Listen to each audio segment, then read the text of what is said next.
Here in St. Louis, Busch Stadium, Cardinals have the top home record in all of baseball. They have the top record in all of baseball. And one thing on their mind, World Championship number 12 in franchise history. It's been an amazing season for the Cardinals. St. Louis, your host for...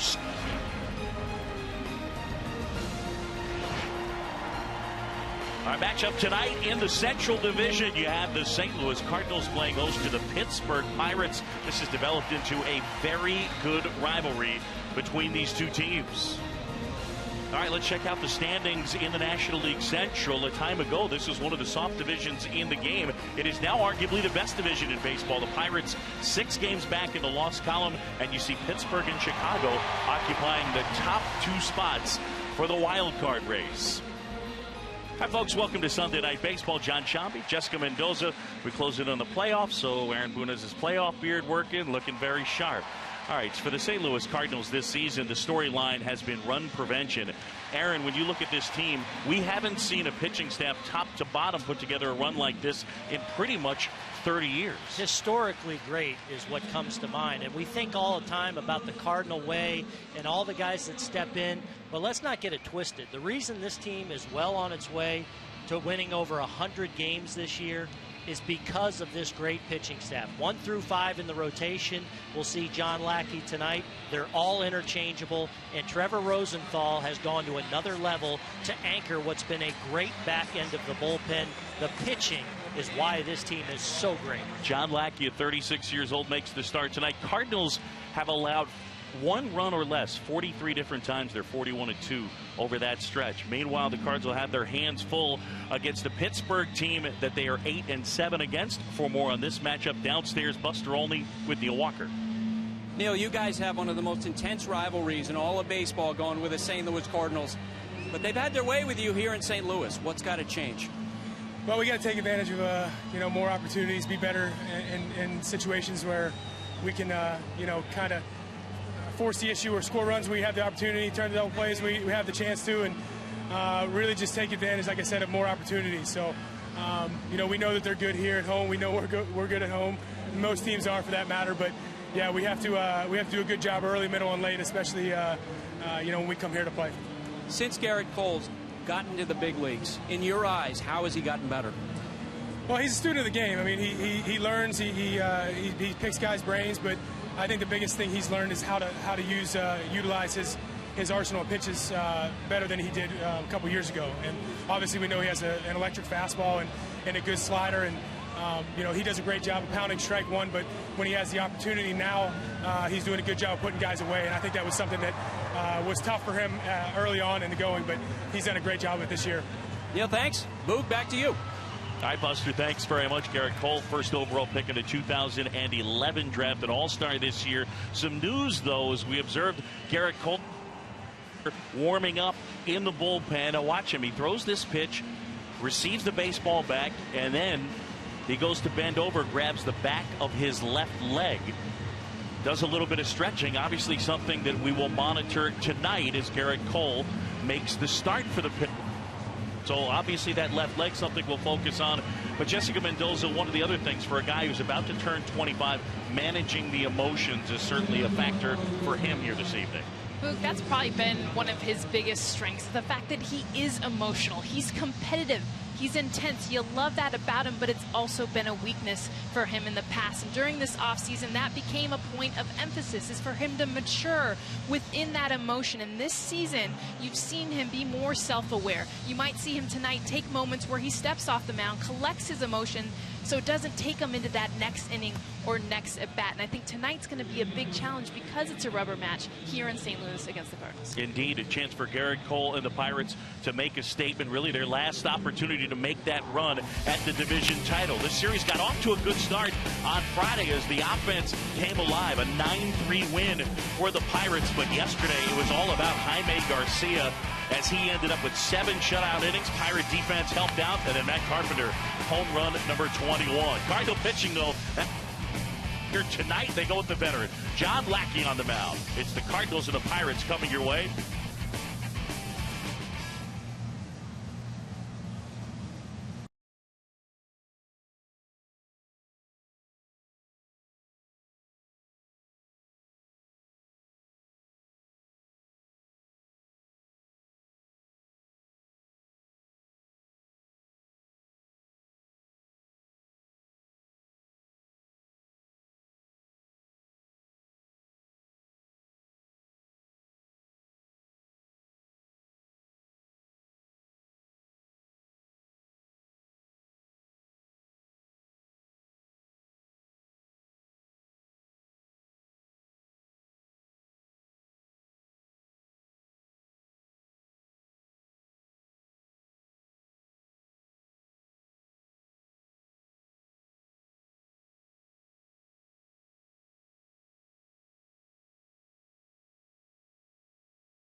Welcome back. Sunday Night Baseball here in St. Louis from Busch Stadium as the Cardinals play host to the Pittsburgh Pirates. John Shelby, Jessica Mendoza, Aaron Boone, and Buster Olney as the Pirates get ready to hit 5th in the league in runs per game. And Clint Hurdle, their skipper, trying to lead them to the playoffs for the 3rd straight season. Manager of the year back in 2013. And here is that lineup presented by Taco Bell. So Clint Hurdle and the Bucks coming up to hit. They'll have Gregory Polanco at the top of the order. Starling Marte settling in to that 2 spot. Marte obviously trying to get on base as he's hit well against the Cardinals. And he will go up against John Lackey, as will Andrew McCutchen. 920 OPS, that's 4th best in the National League.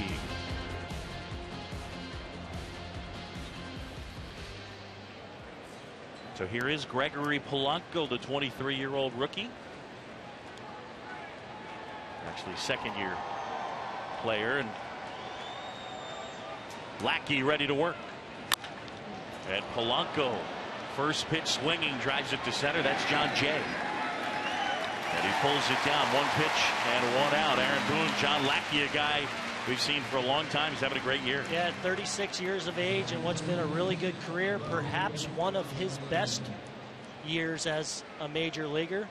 His 2nd season with the St. Louis Cardinals. You see that 225 earned run average of late, and really good in this building. A 189 earned run average at home this season, and getting ready for another and what's been a very good postseason pitcher.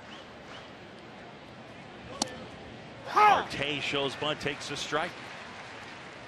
Well, Starling Marte at 26 years old, really one of the best 2-way left fielders in the game. He's #1 in the league in defensive runs saved for a left fielder. Bounces that one foul. Lackey quickly ahead, 0-2.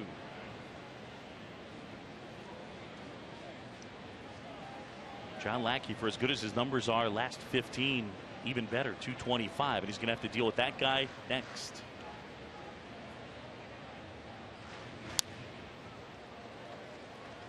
Aaron, what did you see from John Lackey when he came back from Tommy John surgery? Because certainly the body changed a bit. Yeah, and you know, Buster had talked earlier about him maintaining at this point in the career really the same stuff, the same velocity, and I think a lot of that you contribute to his body now. Remember when he was in Boston, he went out, had a tough year his first year there, really bore the brunt from the fan base, had the Tommy John surgery, and I think looked in the mirror and realized that he had to make a change to that body. Came back, had lost a bunch of weight. Yeah, Lackey gets the strikeout, 2 down. And has continued, like I said, what's been such an impressive career now in the National League. So 2 down, bases clear. And Jess, here comes Andrew McCutchen, one of the best offensive players in the league. Best offensive, but this is the time of year when he really shines. He smells the playoffs, his numbers since the All-Star break. 323 batting average, almost 1,000 OPS. And those are the guys you want on a squad to kind of lead the way when the nerves start to come. The adrenaline kicks into another gear of just how calm, collective, yet productive he is September into October. Out to short. Peralta handles the chance, and McCutchen for the first time in 11 games retired in the first inning. An 8-pitch inning for John Lackey. We'll see how Garrett Cole feels when we come back as the Cardinals come up to hit.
Sunday Night Baseball on ESPN is presented by Taco Bell's new $1 Daredevil Loaded Grillers. Try all 3 if you dare.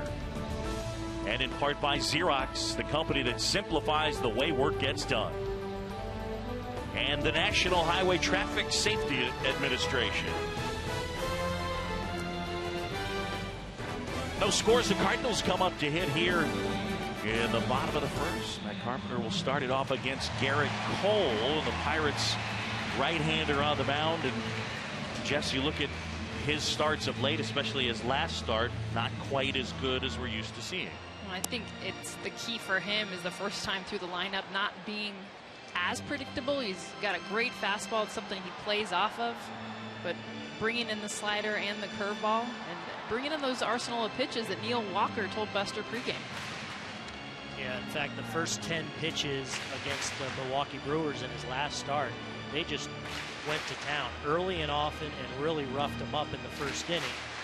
And Clint Hurdle talked about him needing to be more unpredictable and being willing to mix in that slower curveball, a little change of pace off the power fastball slider combination that's made him an ace. Matt Carpenter aggressive on that first offering. Well, this is what we were talking about. First inning in his last 7 starts. A lot of heater. Well, and you see right away Matt Carpenter going up there, first pitch hacking, a guy that notoriously takes a ton of pitches and letting it rip, because that is the scouting report right now. Carpenter drills this one right at McCutchen. Well, that looked like it was hit on the button. 1 up, 1 down. Mike Matheny was a late arrival attending the funeral of his grandfather, but here managing tonight his lineup right there, and it's presented by Taco Bell. Carpenter atop the order. The Cardinals 11th in the league in runs per game. It's been a fairly pedestrian offense, but you'd have to consider a lot of injuries. No Holiday right now, no Grichuk right now. And the scary thing is this is a team on the verge of being their most healthy at any point in the year as they head into another postseason. Got a strike to Piscotty. Should make the point on Randall Grichuk. Activated today. For now, though, really just a pinch runner. They're hoping full bore by around September 20th. And there he is, a guy who was at least a candidate for Rookie of the Year. Got a lot of power, and that is something where the Cardinals are a little short at times. Here's the 0-2. At right field, Polanco there. And there's a good example, Booney, of him going something a little off speed, pitch 2. So he sandwiches 2 fastballs with 10 miles per hour less, which allows Piscotty to be a little bit later than he might have been on 95 on that last swing. Yeah, and the Cardinals are so notorious for really developing a plan heading into each and every game, an offensive plan. You can see them coming out looking to be aggressive, and a good job of executing by Cole there. That plan is something that gets alluded to a lot when talking about the success against Clayton Kershaw in the postseason.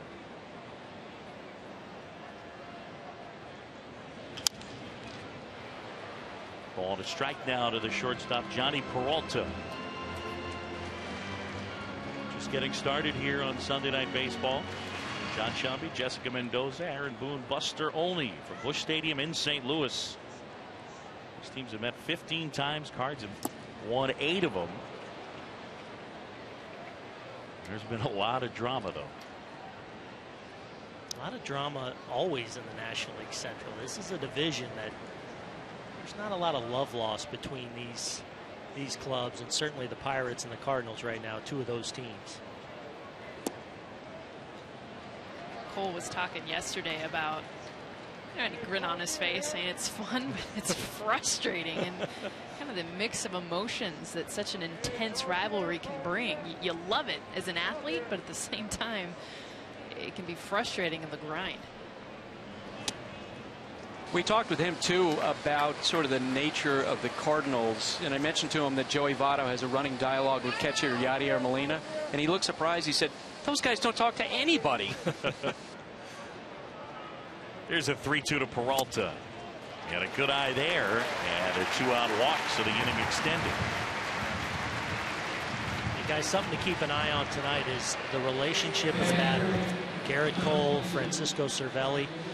Stewart has done much of the catching this season for Garrett Cole and had a tremendous amount of success. Now, Francisco Cervelli is a guy with a reputation of being very good with pitchers.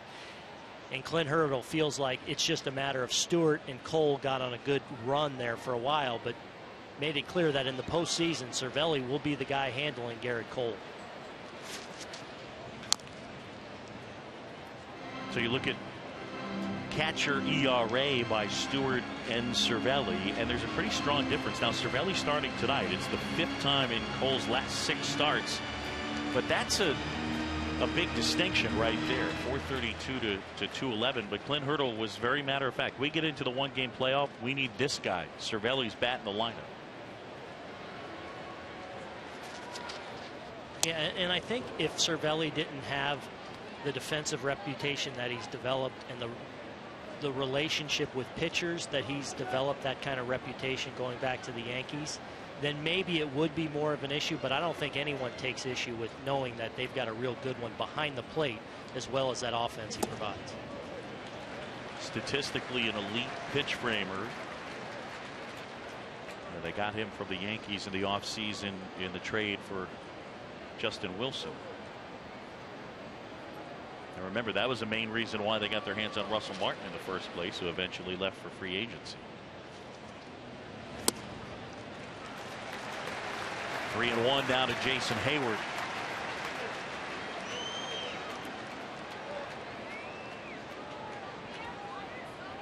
And again, we'll keep our eye on Garrett Cole and see how that left leg is. We showed you in our open the stretching and moving with that behind that left knee, it appeared.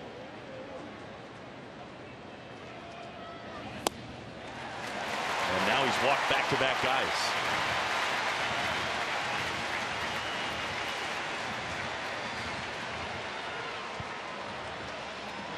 All right, so here's what we were talking about. He throws a warm-up pitch. And as he takes the ball back, steps off to the side, and then what's interesting is you see Ray Searage, the outstanding pitching coach for the Pittsburgh Pirates, seems completely unfazed by it. Well, he said nothing to him in that sequence there. And I watched Garrett in his warm-up pitches, and I saw him shake his head a couple times like he was a little annoyed and maybe possibly feeling that. Got to deal with Molina here. Yeah, and he falls behind 2-0.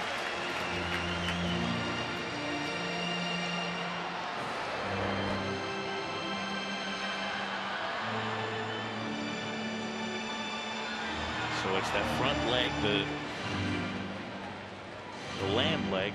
Whether you're hitting, pitching, outfielder on the throw, didn't feel that front foot, how important it is to have strength. Everything comes off of that. If there's any kind of weakness, it affects the rest of that backside of your body. And it would likely manifest itself in command. But right now, just a little bit off. 2 on, 2 outs. And that clips the corner, although K-Zone did not have it as a strike.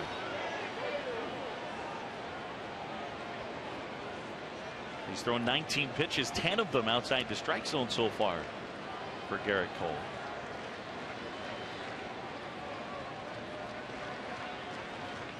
And now back to work. The check swing, no swing. And that's the discipline for these Cardinal hitters, especially Yadier Molina, who's been so good over his career in these situations with runners in scoring position. They set their sights in the middle of the field and the other way, and the discipline becomes laying off that tough pitch in or the breaking ball down and away. The other way, that's towards the corner and slicing, and that slice is foul. That's a good job of not only the pitch in that he laid off of Booney that you mentioned before, but obviously he'd split the plate in half. He's looking away. So he gets the fastball that he's looking for, and watch his lean. Watch him get that barrel to this pitch that's middle away on that outside part of the plate. Just a good job of getting the barrel there and just missed it foul. If you can get a fastball in here, that's where you can have success, because believe Yachty has his sights set out over the plate. So here we go. First and second, 2 down, no score. The 3-2. Center field, McCutchen coming on right there to make the grab. Garrett Cole pitching around a couple of walks, and the Cardinals strand 2. We're at the end of 1 in St. Louis.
From the Bronx, the Yankees playing host to Adam Jones and the Orioles. It comes your way at 1 Eastern. And we get a bevy of games coming up this week. Wednesday night baseball, top 2 teams in the NL East will square off 7 Eastern, the Mets and the Nationals. And then our doubleheader game at 10 Eastern on ESPN, the Dodgers and the Angels. Sunday night baseball presented by Taco Bell next week. Dan Shulman will be back. I want to wish John Kruk the best. Been a little under the weather, and he'll be back for that one. That'll be 8 Eastern, the Royals and the Orioles.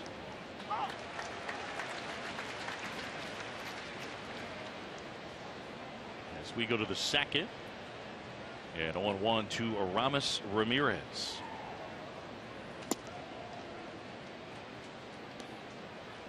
Aramis Ramirez added July 23rd.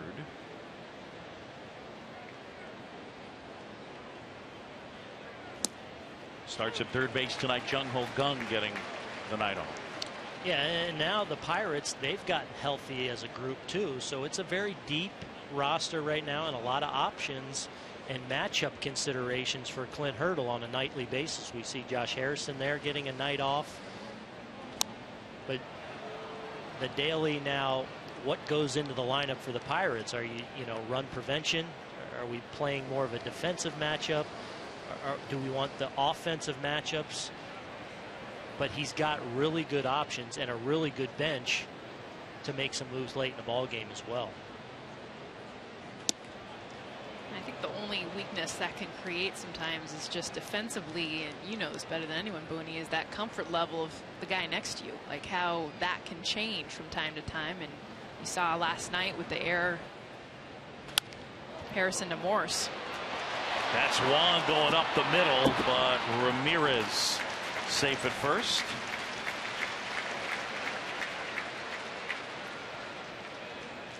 So an infield single and a leadoff man aboard. All right, at the end of last inning, here's Garrett Cole walking off the mound. We already showed you him grabbing the left leg in warm-up tosses, and, or I should say, in the bullpen before the game, and right there comes off the mound right down the steps.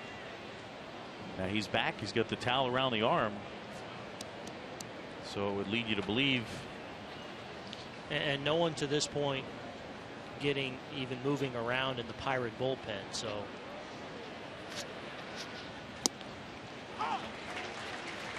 strike one to Neil Walker. Walker, the Pittsburgh kid, starting tonight.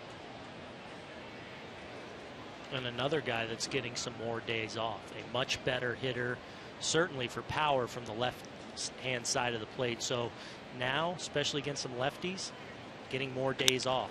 That's roped towards left field, but right at Piscotty.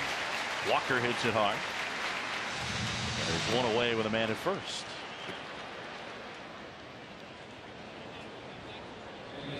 And the batter now will be Francisco Cervelli. Gorgeous night here in St. Louis from Busch Stadium. 91 degrees at first pitch. Got up to the mid-90s today. Yes. Yeah, it was punchy in the face hot when we walked outside of that hotel room today. Indeed. It got your attention. As a professional perspirer, I could attest that it was definitely hot. They called you up from AAA this year? That's right. Well, look, I'm going to tell you right now, you guys played, but as a perspirer, I'm a 4-time All-Star, won a couple of Silver Sluggers.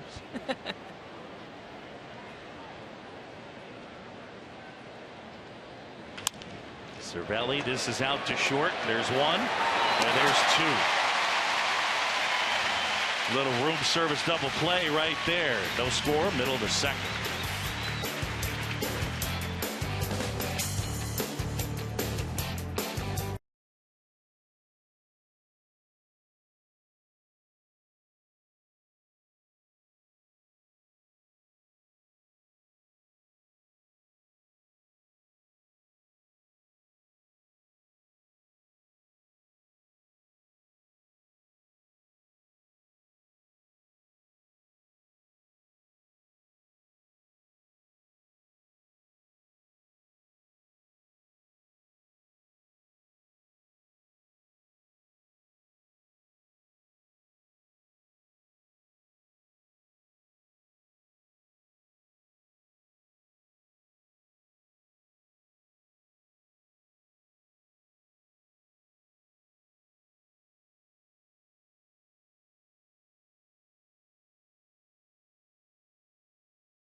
Here in St. Louis, and Sunday Night Baseball is presented by Taco Bell. The gateway to the West, the mighty Mississippi, as we go to the bottom of the second. Pirates and the Cardinals here at Busch. And it's Brandon Moss to start it off against Garrett Cole. This guy's been hot. He's hitting 9 straight.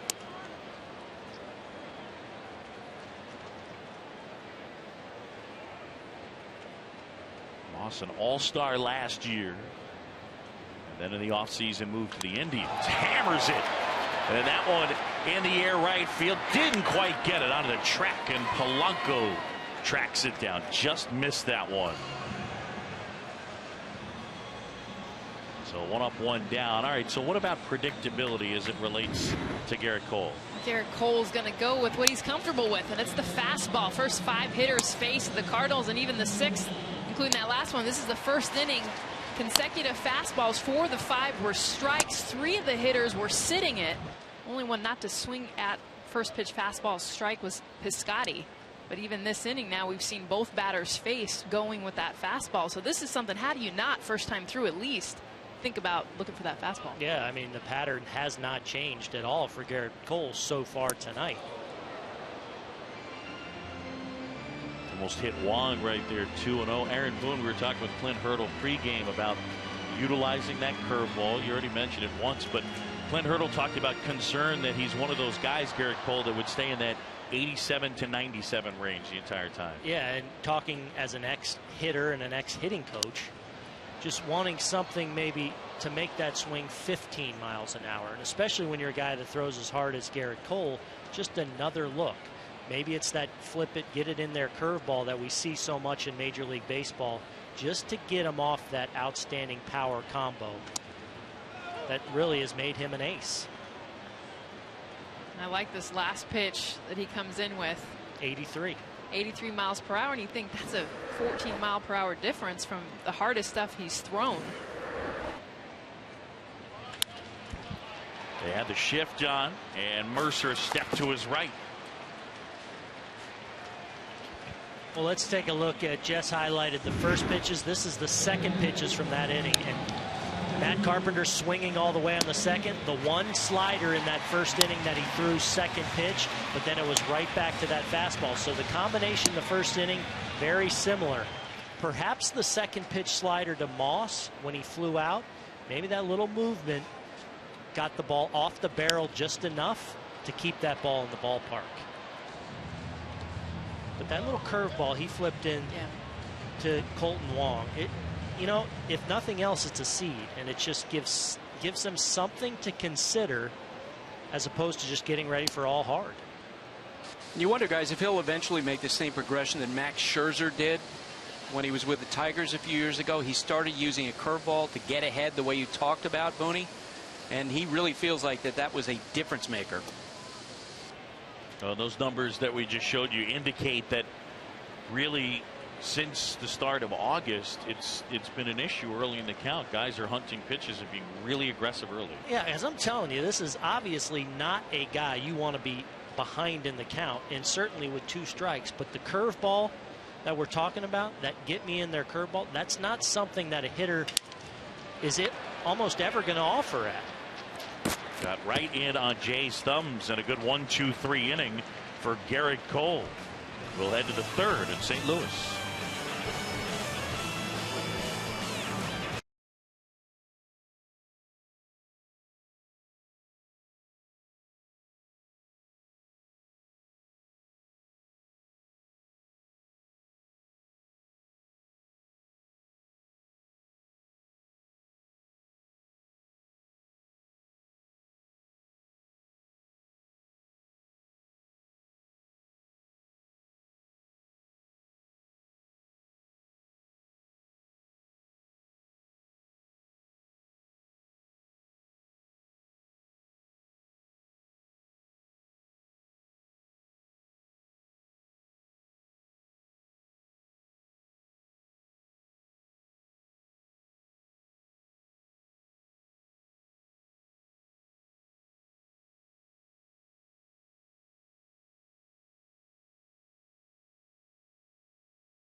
Scoreless as we go to the 3rd, Busch Stadium here in St. Louis. Pirates and Cardinals as we take a look at tonight's home team advantage. It's brought to you by Quicken Loans.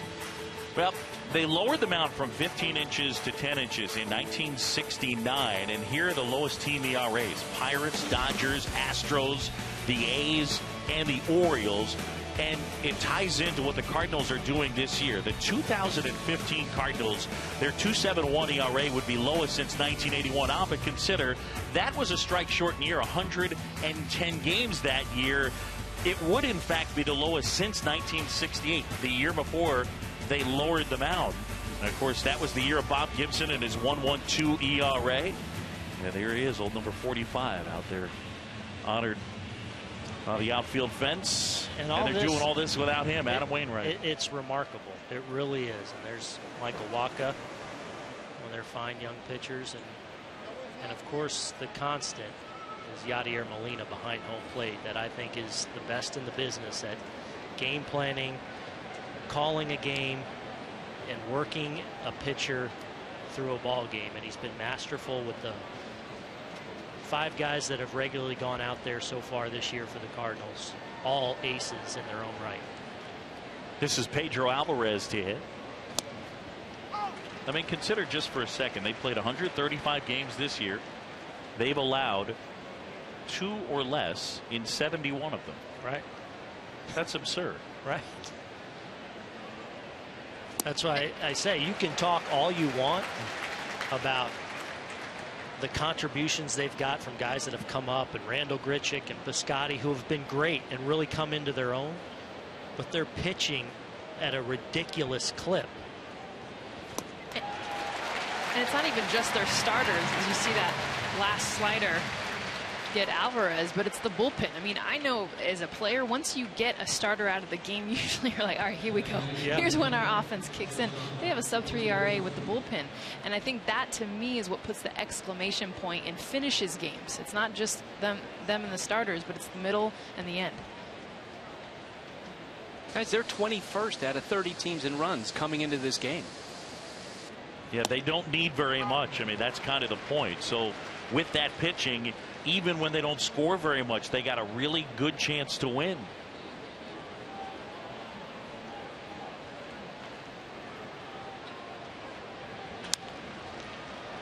As Mercer spoils that one. I mean, you contemplate for a second an offense that's been up and down. Buster mentioned the numbers in the NL. They're 11th in runs per game, but highest win percentage scoring 4 or fewer. Look at the teams. I mean, 06, 07, 1919, the Pirates in 1909. Yeah, I mean, I think some of those teams had a split grip going on when they went up to the plate. You know, they're not doing that anymore, and these guys are dominating. The next closest in ERA is a half a run difference, and it's these Pittsburgh Pirates who have been outstanding on the hill. But it is, I mean, it's amazing what they're doing. I think the challenge for the Cardinals is going to be, you know, how they rest their guys down the stretch. Michael Wacha, Carlos Martinez, both have gone past innings they've ever seen in their career. And then the bullpen. Segrist has become a frontline setup man for Trevor Rosenthal, who's gone to another level as a closer. But those are 2 guys that have been used a ton this year. They went out and got Broxton and Cishek to really balance out the back end of that bullpen. I think it's going to be important that these guys, especially in that pen, get quality rest down the stretch. Lackey back-to-back strikeouts, and there's 2 down. John Lackey has struck out 3. When we talk about unpredictability, and I feel like that's John Lackey. Struck out Alvarez with the slider, comes back with Mercer, and a beautiful slider moving away from the bat. And this is a guy that will change and adapt within a bat with that fastball, his sinker, and then that last pitch of the slider. Booney, just to finish off the point on Wacha and Martinez, John Mozeliak did say that if given the chance that they would try and skip those guys one more time. Dribbler to third, Carpenter, and he throws out the pitcher. Lackey gets him in order. We're midway here in inning number 3.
Back here in St. Louis, folks, follow your favorite team and players all season with MLB.com at Bat, the #1 app for live baseball. At Bat, up to the moment, at any moment, in-game highlights, live look-ins, replay reviews, radio broadcasts, StatCast, and more. Get MLB.com at Bat and get it now.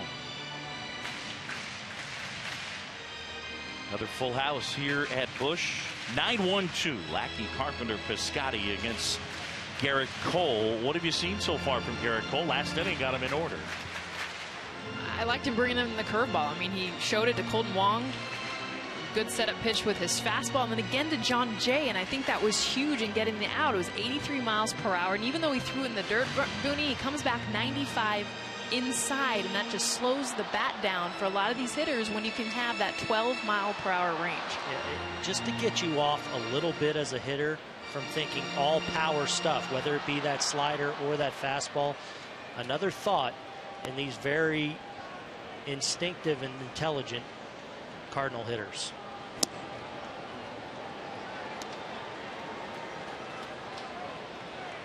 John Lackey up here, a career 110 hitter.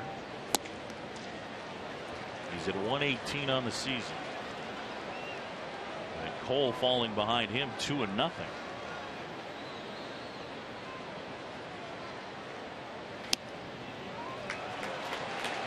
Quinn Walcott not giving in that time, although K-Zone had it for a strike. Yeah, and Cervelli's now talking to Quinn Walcott, going, where do you have that? Because it caught a lot of the plate. Right there for a strike. I mean, it was very similar to that pitch on the outer half of the plate, not even on the edge, and clearly below the waist. How about that? Walk the pitcher. The third walk Cole has issued here tonight. You know, but this is an example, you know, you talked about emotions earlier, where it seemed like it frustrated him a little bit. Instead of being, hey, I've got the pitcher who's just taking a strike up here, let me pound this strike zone against really not a good hitting pitcher either. And it's almost like that call gotten on his nerves a little bit and maybe affected the next couple pitches. And not your ordinary leadoff hitter, a guy with some sock. Carpenter, 21 homers. That's the exact same pitch to John Lackey. Yep.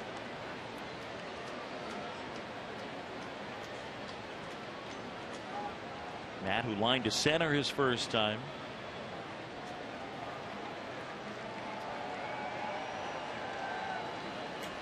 Steamy night here in St. Louis, and full sweat for Garrett Cole.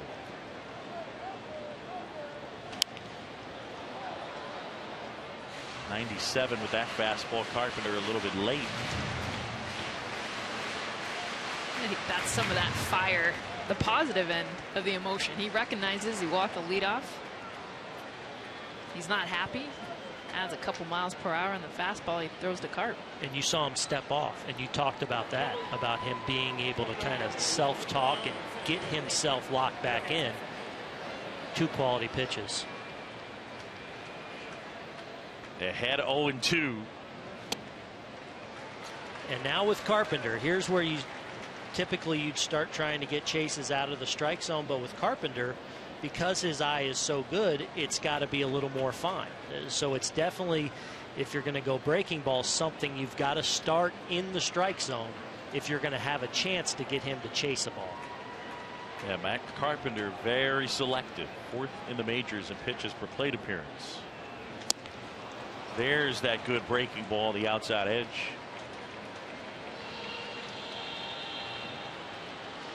Guys, when we talked with Garrett Cole about pitching and about working through his emotions, Jess was there, and I think she'll agree with me. It sounded like someone who had done a lot of work with a sports mental coach, and he has. Ken Ravizza, who's worked with a lot of players in baseball, and Garrett said, talking about turning the page, he said, cut to the next pitch, control what you can control. That's what he focuses on. Yeah, Buster, I mean, hearing him say that stuff, you know, you're sitting at home, like, everyone's heard those terms, but I think for Garrett Cole and his own maturity is how simplifying things are better for him. I mean, a lot of times you get too mental, trying to overthink it. And that's when you get with the psychology of it, and you're able to just simplify and move on. It's not just young pitchers, by the way. The guy that's standing on first base is 36 years old, and he is, John Lackey, as demonstrative as any pitcher in terms of his frustration at times. And I think he's a bit of an aberration, too. I think as a starting pitcher, it's very difficult to pitch that emotionally, you know, on edge as Lackey does, as we've seen Cole at times, if you've seen a guy like Jake Peavy at times. It's difficult. As a reliever, a little easier to come in for an inning with your hair on fire and just letting it rip. As a starting pitcher, I think it's very important that you really control your emotions from pitch to pitch. Really got in on Piscotty that time. 2-2 on the left fielder. You know, you think about a starting pitcher being out there for 110 pitches at times. It's physically demanding, and when you're, you know, on the edge emotionally, that takes a lot out of you. And it's difficult to survive time and time again pitching that way. Piscotty just does get a piece. No score here, bottom of the third. Garrett Cole walking the pitcher to start the inning and bouncing back to strike out Carpenter. They're tied a season high with 3 walks, and we're only in the third. John Shambi, Jessica Mendoza, Aaron Boone, Buster Olney. Thanks for joining us. Sunday Night Baseball here in St. Louis. Nice pitch. Got him to chase, and he went too far in the check swing, and there's that breaking ball to expand the zone. Yeah, and that's a pitch that's so deadly against right-handers, and why you don't want to get deep in the count, especially as a right-handed hitter against Garrett Cole, because he can. And that's Stephen Piscotty, who is a very hot hitter right now, and he just can't hold up as he chases that slider in the dirt. But also why I think it's important that he does have a little different repertoire early in the count to get him to more put-away counts. And there's that little 83 change of pace. Johnny Peralta, one of those guys who's great at game planning and understanding what somebody's doing. Another thought at a different speed in his head. That one gets away from Cervelli, and Lackey will head down to second.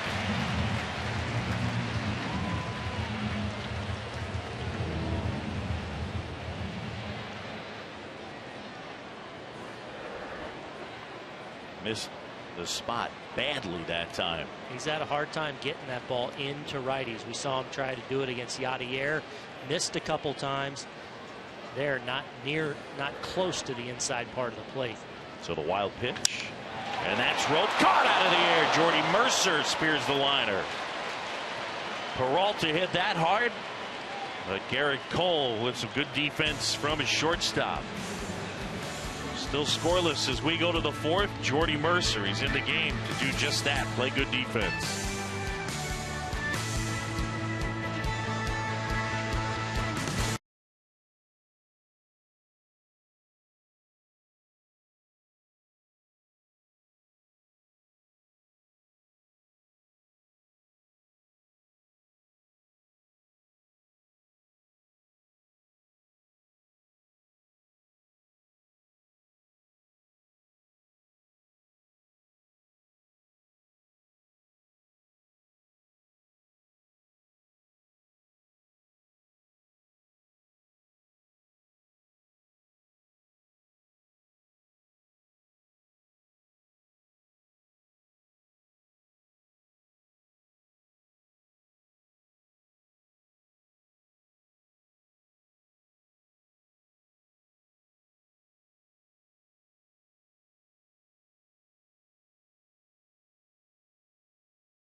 John Lackey's faced the minimum as we go to the 4th. And it'll be Gregory Polanco to start it off.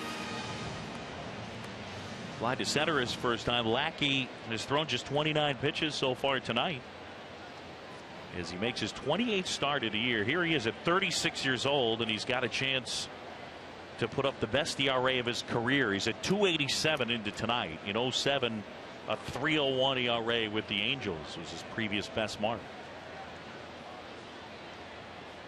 First one to Polanco. Polanco swung first pitch, as he does often. His last at bat, you could tell just coming up, I think just easing into his second at bat, taking a pitch, getting a feel for Lackey. Ripped into right, and Polanco is aboard.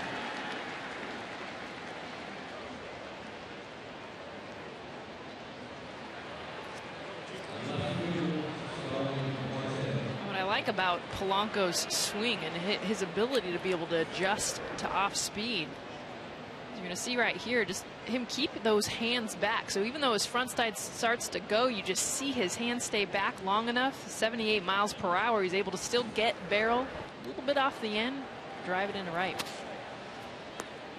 So the 23-year-old aboard at first. Here's Marte. No score, top 4. Polanco with some speed. And before the game, we talked with Clint Hurdle about the struggles of Gregory Polanco and the conversation he had with him about middle of July. And he talked to him and asked him, what do you think my expectations are for you?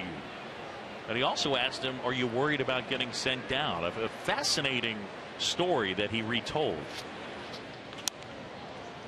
And Polanco said, yeah, I am worried about getting sent down. And Hurdle told him in no uncertain terms, no, we're going to figure this out together. And look, since July 6th, a guy who's slid into that leadoff spot, a .357 on base percentage.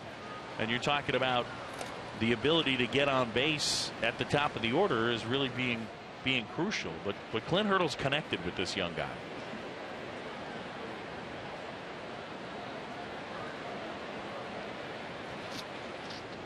Well, it's amazing to think with the tools that Polanco has that the confidence is there, but how much, and Booney, you know this, when you just get that added assurance from your manager that says, you know what, you're not going anywhere. You keep working through this. Don't try to make too many changes. We have your back. And that just gives you that release of any negativity that might have been going through your head to do your thing.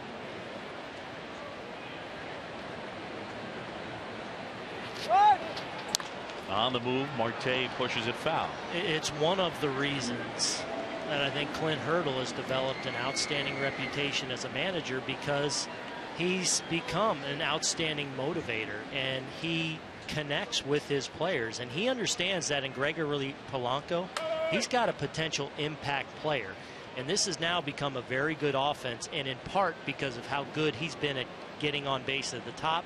You couple that with how good a defender he is in right field, and he's now one of the strengths of this very good Pirate team. Softly hit. Marte runs well, and a shrewd play there by Peralta trying to catch Polanco sleeping, but he stayed put, so an infield single, and all of a sudden the Pirates in business. 2 on and nobody out, and look who's coming to hit.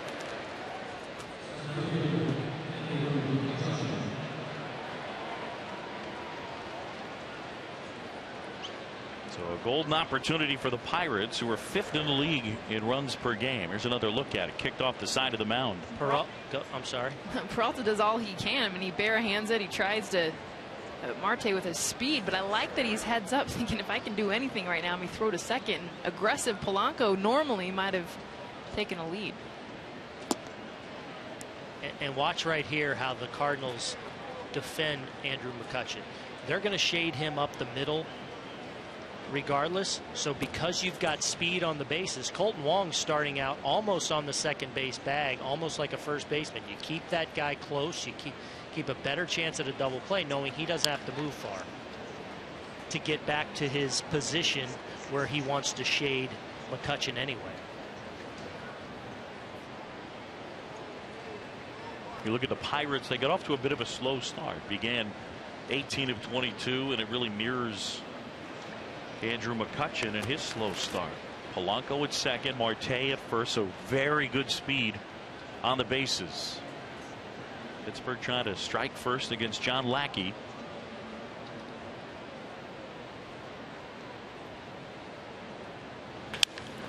Hit hard to third, Carpenter. There's one, and a really nice turn on a hard hit ball. Aaron Boone, you've turned a couple of those. Well, this is a rocket off the bat of Andrew McCutchen, but fortunately for that third baseman, it's a nice, easy, long hop. And once you have it, you know you just want to get rid of it quickly to your second baseman so he can do his thing at second base. A little bit low with that throw, but because he gets it to him quickly, Marte, who runs well, unable to get really close to him, so Wong's got the freedom to make a strong throw.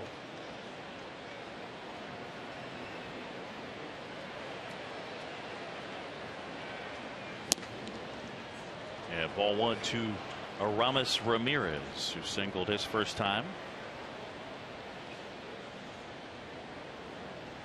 Well, a specialty for John Lackey. He's gotten 2 double play ground balls tonight.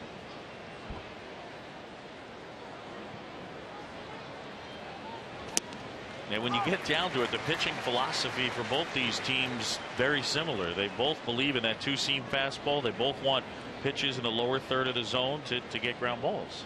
And the philosophy for both teams has really become run prevention centric, and it's been a shift in that thinking where they've really put a lot into the defensive analytics and where you play guys. And Lackey's been a benefactor of that many times this year, as we saw.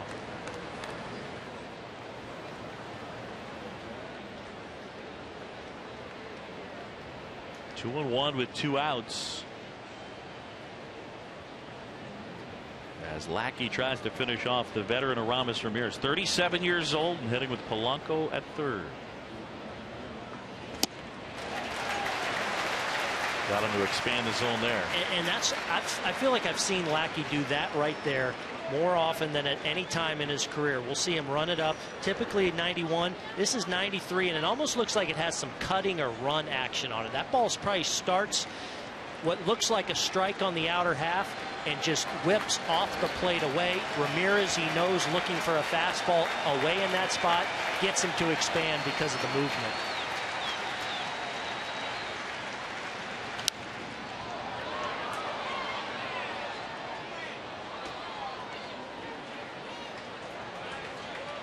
Lackey going up. Ramirez able to spoil that one. Ramirez always been a great fastball hitter. Still, as this is his last year of his career, still able to handle the fastball, especially a fastball up. So you've got to be careful with that pitch in these run scoring situations, even late in his career. I mean, he's got 384 career home runs. He hit 25 or more homers, 10 different seasons. Yeah, and frankly, in the prime of his career and the bulk of his career, there's not a lot of guys you'd rather have up in a key spot against a good pitcher than Aramis Ramirez. He's been that kind of middle of the bat hitter really his entire career. Lackey ready. Here's a 3-2. And Ramirez not biting that time. Well, let's take a look at how they attacked the dangerous Aramis Ramirez in this situation. Fastball away, then fastball catches that outside corner. Here's where he runs that pitch off the plate away, challenges him up. But then the respect that they have, even with a left-handed hitter on deck, the respect they have for Ramirez and his ability to handle that fastball. They tried to get him to expand with the base open and 2 outs. He wasn't biting. And now it's Neil Walker. Polanco at third, Ramirez at first.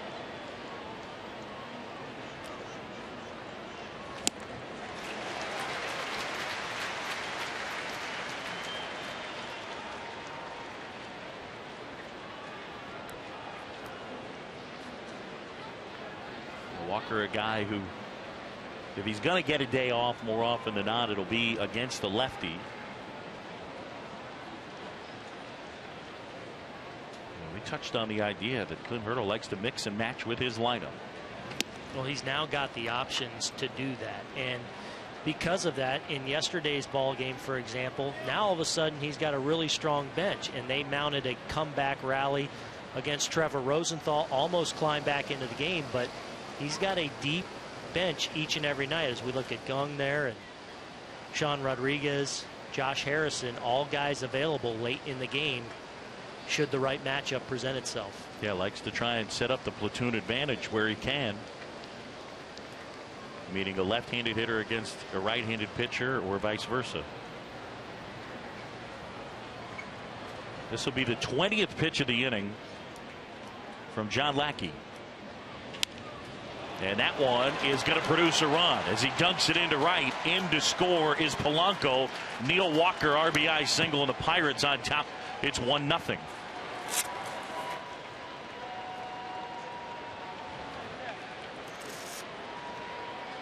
Got just enough of that. What I like about this swing from Walker is he's just trying to get his barrel to the ball. You see, he doesn't have a super long finish. He's just trying to get to contact. Doesn't get all the barrel on this ball, just enough of it to drop it into right and get the RBI.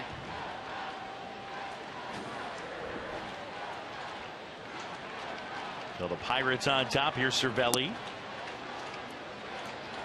And you can see John Lackey looking at Quinn Walcott. Did not like the call. Yeah, he was already annoyed that he missed with that slider and gave up a run. Now first pitch looks like he flips a breaking ball in there at the bottom of K zone and does not get the call.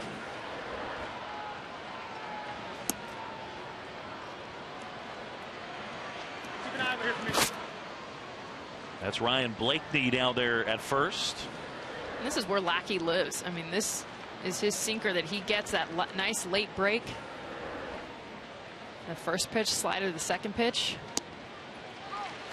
Comes a little higher with the curveball, but I'll tell you what, Booney, that's the part of the zone that when he does get it called, it's very difficult for a hitter to try to own that bottom of the strike zone. Lackey needs those calls throughout the rest of this game. Well, and why he's been such a good pitcher throughout his career ultimately is he commands the first base side so well. So the outer half to the right-handed hitter, he's able to work his fastball and then both breaking balls off that plane. But command has enabled him to have such a long and consistently successful career. Rolled towards third, charging Carpenter, and that's going to roll. And now a collision at third. And third base umpire Gary Cedarstrom is going to say, no, you stay put right here. Wow, why? Was there obstruction there? Well, third base in St. Louis. You had a call and a play there a few years ago in the World Series, 2013.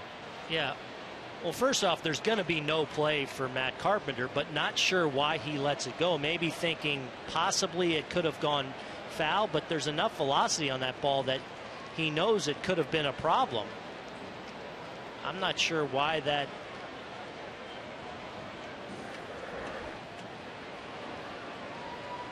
I'm surprised Ramirez didn't get up and try to go home, because then I think that would have forced the hand of the umpire to call obstruction. I think that's a good point. Anytime I collide with a defender where I feel, especially when the ball has already passed, sometimes you're even going after him thinking, okay, if I get any kind of collision call right here, I get that extra base. And I think for Ramirez had jumped up and headed home, even if he had gotten thrown out, it would have forced the hand. Yeah, but you were usually doing it at home plate. Center field, and John Jay there puts the squeeze on it, inning over. Pirates pick up the first run of the night, and coming up, Clint Hurdle will join us.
We go to the bottom of the fourth in St. Louis, 1-0 Pirates here at Busch Stadium. And just a bit ago, Buster Olney got a chance to catch up with Clint Hurdle. Clint, an unusual play just happened there. There was a collision between your runner and Matt Carpenter. What was your view of that play and whether or not there might have been talked about obstruction? There's no obstruction. Once the ball passed him, he pointed that if he would have tried to get to home, I think it would have been inconsequential. He would not have been out. I think that's the definition of the play in the rule book. What have you seen Garrett Cole tonight? And before the game, our cameras in the bullpen caught him sort of grab the back of his knee as if he might have some discomfort. Is that any sort of issue as far as you know? No, we had a knee gate earlier in the year with Andrew, so it was just brought to my attention about the third inning. It was getting a lot of play on TV. I asked somebody to call Mom and Dad back home, let him know that he's okay. He seems to be throwing well. He hasn't grabbed his knee since that I'm aware of. Clint, thanks. Now, the thing that Clint Hurdle alluding to, they kept asking Andrew McCutchen when he struggled early on, is there something wrong with your knee? What's wrong with your knee? And he kept saying, nope, I'm good. And eventually, he was good.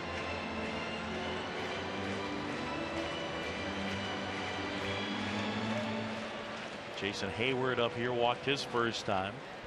Garrett Cole has walked 3. And that, by the way, right there, according to K-Zone, that is a strike. Anytime you see the crosshairs light up yellow, that is a strike. And this is the same system they use to judge the umpires. Hayward hits that one pretty well, but Marte able to make the catch. All right, let's take another look at that play with Aramis Ramirez, Matt Carpenter, and Gary Cedarstrom, the third base umpire. See, once the ball got past Carpenter, then that's anyone's game. So once Ramirez runs into Carpenter right here, if he had continued to go home, so if he falls down, gets up, goes home, even if he gets thrown out, that's when I think obstruction is called and he's safe. Molina pops that one into right. Here's Polanco. And quickly there's 2 down. And I was just a little surprised, first and foremost, to see Carpenter let this go. This at no time would have seemed to me like it had a chance of going foul. And I agree, as soon as I saw it go past, I thought Ramirez could have scored, even though he's obviously not a very fast runner at all. Pirates do pick up a run on the Walker RBI single. And now Garrett Cole delivers ball 1 to Brandon Moss. And that pitch we've seen now all night. That top end of the strike zone on that side of the plate to both lefties and righty has not consistently been called. It's something that, as our broadcast goes on, we'll get a chance to talk about with Buster Olney, who had a column the other day talking about specifically left-handed hitters and pitches called strikes outside of the strike zone. And I think an interesting thing to attack in terms of how umpires call certain pitches. Tonight our plate umpire is Quinn Walcott, and again we'll get to it later in our broadcast with Buster, but interesting stuff using Matt Carpenter as the jumping off point, that he leads the majors in pitches called strikes that are actually outside of the strike zone. And speaking of Buster, by the way, coming up between innings, he will talk with Mike Matheny.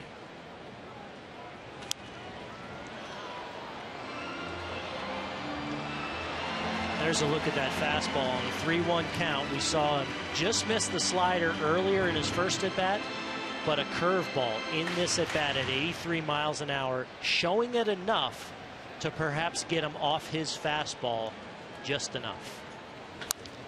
Hit hard, flag down over there at first. Well, Alvarez had a tough year defensively, made a nice play over there. The former third baseman Cole gets him 1-2-3.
Welcome back to Sunday Night Baseball, presented by Taco Bell.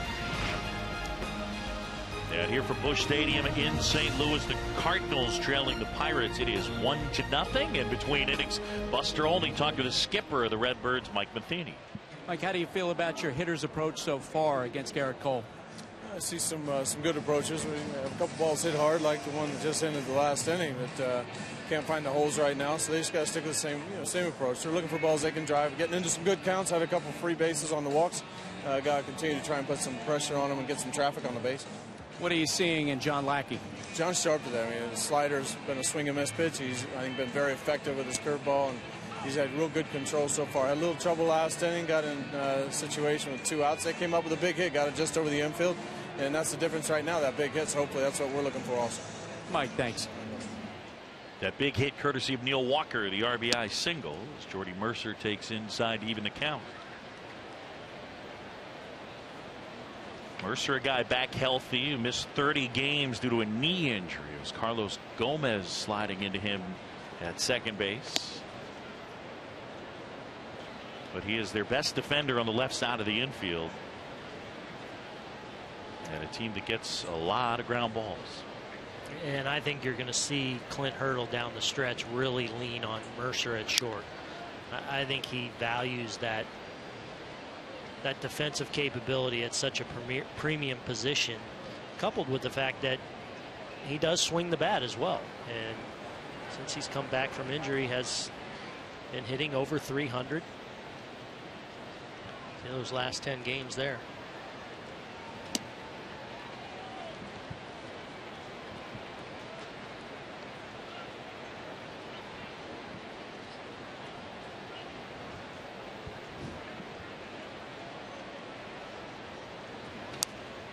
Mercer spoiling that one. John Lackey threw 29 pitches in the first 3 innings of the game, and in the 4th he used 27, so the Pirates made him work.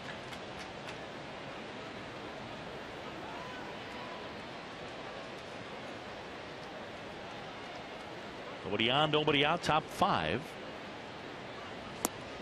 That's the pitch right there, and a great eye by Mercer, because it's been the slider. Matheny just told Buster it's been the swing and miss pitch, and when you get 2 strikes against Lackey, you're aware of the fact that this ball is going to move very nicely away to these righties, and you see Mercer wanting to protect, but he recognizes this pitch is nowhere in the zone. This was a strikeout first time through the lineup, and he does a good job of stopping the barrel before it comes through. So here's Cole up here, presumably to bunt.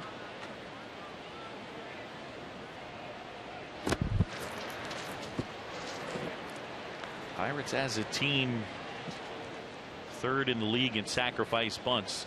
The sac bunt, by the way, right now is at the lowest point in the modern era.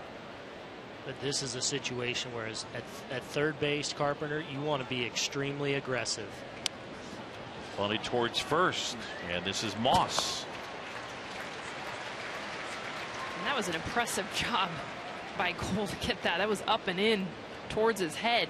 Might have been more just protecting himself. But even then, to not pop it up, you see how still he stays with his mechanics of it to get that barrel up. But you're right, a little bit of protection as well. Self-preservation there. Just missed his right fingers that he holds and grips that barrel. So he puts down sac bunt number 8. And a man into scoring position. What's interesting too with Cole is the 2 catchers that you see, Cervelli there on the left, and that's Chris Stewart on the right, who has caught him a number of games. Both of them, you can tell, having a conversation about Cole. Stewart understands him so well. Cole walking in between them, but that's a good communication between 2 catchers that compete. Stewart getting the start yesterday, but an understanding of where he's missing, mechanics, mentally, whatever it might be.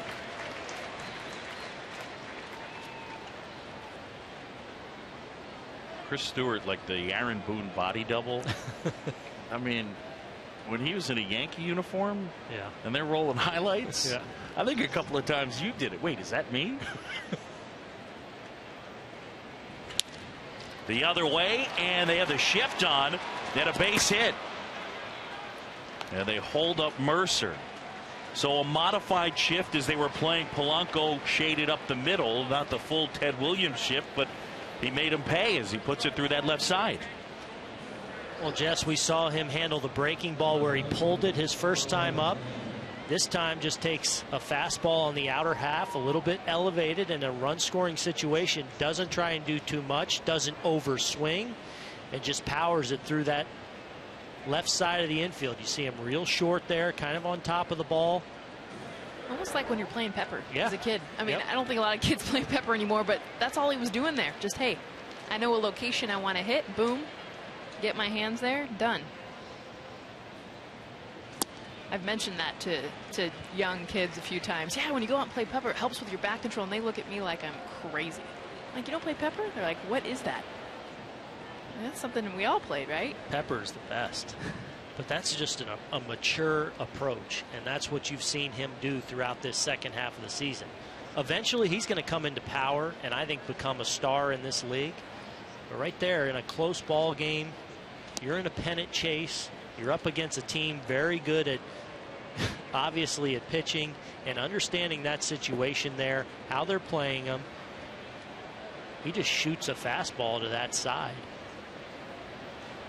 Came in at 357 this year against the Cardinals, and he's 2 for 3 tonight. So he's hit Cardinal pitching this season. And Marte showing a little frustration there, 1-2.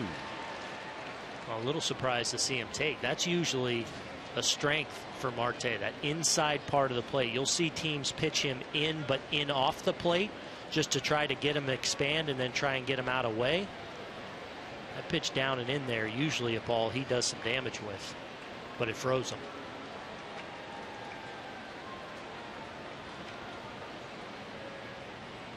Lackey ready and no time call. A late time granted by Quinn Walcott. That's big just because it tips the location where they were headed. Now Marte has an idea they were coming up and in, probably off the plate. So now you rethink it. Did they go back there? Probably not.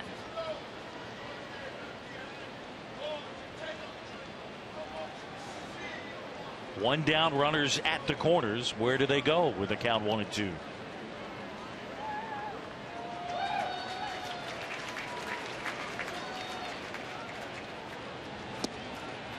That was up and in. Marte started but stopped.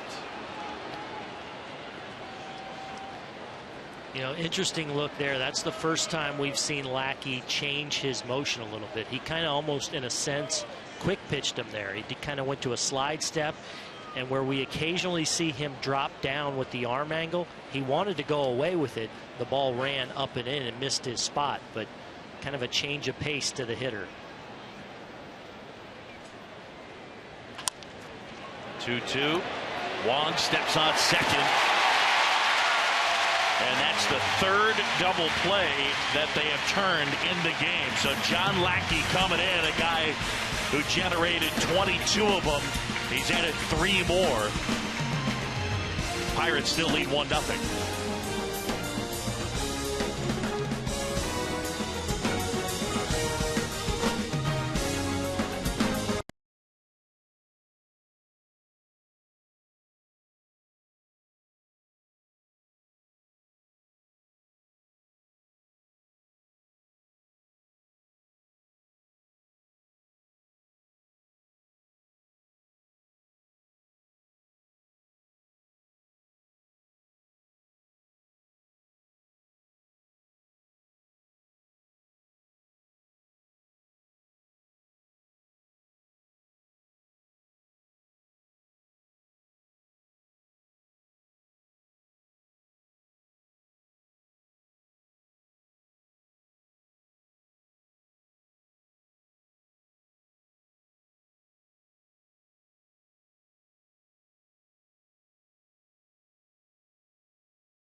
Well, tomorrow, SVP taking his talents to midnight after the Ohio State-Virginia Tech game. Stay tuned. Sports Center like you've never seen it before. Join Scott Van Pelt for the premiere of his new nightly Sports Center show. It's weeknights at midnight on ESPN. And again, premieres Monday at midnight. I'm tuning into that.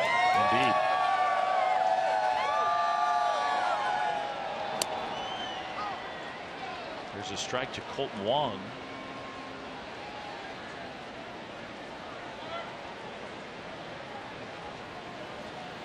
Garrett Cole has set down 6 straight. Talk about the intensity that Cole brings. Talking to him yesterday, he said Colton Wong, who played with him in 2013 on Team USA, his biggest takeaway is how intense he plays. He said it's the ultimate competition. He said we go head to head and there's always a lot of emotion. I know exactly what he's thinking, how bad he wants it. Talked to Wong pregame and he was laughing, saying the same thing. He hit a home run off him early in the year, and after the next day, Cole comes up to him with a big hug and says, don't even think about doing it again.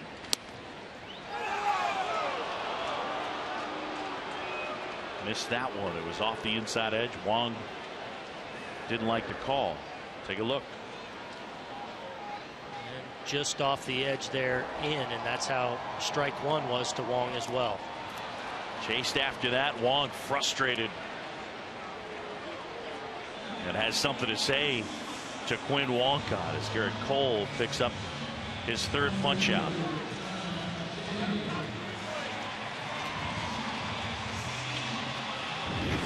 I think the biggest thing with Garrett Cole and his maturity, he gets a call missed to Lackey, which then leads to the leadoff walk. You can tell he's a bit frustrated. What does he do? He comes back, strikes out Carpenter with the curveball, gets Piscotty with the slider, gets the line out to Peralta.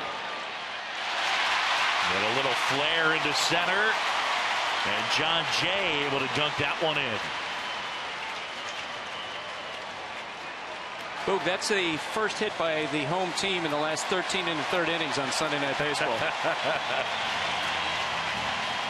Of course, last weekend, Jake Arrieta firing the no-hitter at the Dodgers, and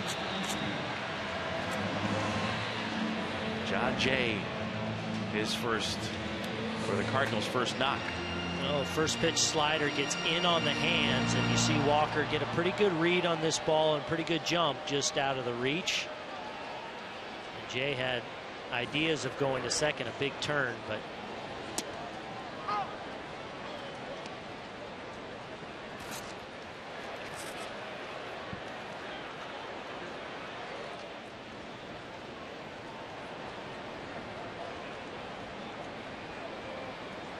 Ramirez crashing hard over there at 3rd. Alvarez holding Jay on at 1st. Lackey shows bunt.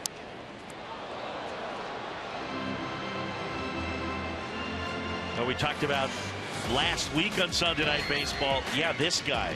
I don't even know if he was sweating. Jake Arrieta with the no-hitter. And in the 9th, striking out the side as he punched out Chase Utley to finish it off. And then the shower for he and Buster Olney. And, well, they had the onesie crew going back onto the plane.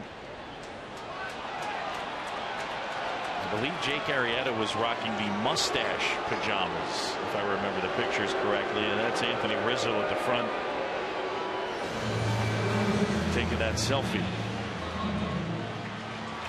they need to relax in Chicago. Too serious. Last week, Joe Madden had such a great line. And Dan Schulman asked him, do you get asked about the curse? He said, you know, not really, but they can ask me whatever they want. I don't vibrate on that frequency. Yeah. I'm going to use that just as a telling somebody I don't vibrate on that frequency. Yeah, I could see you shooting that text off to me in the coming weeks. You like to be clever.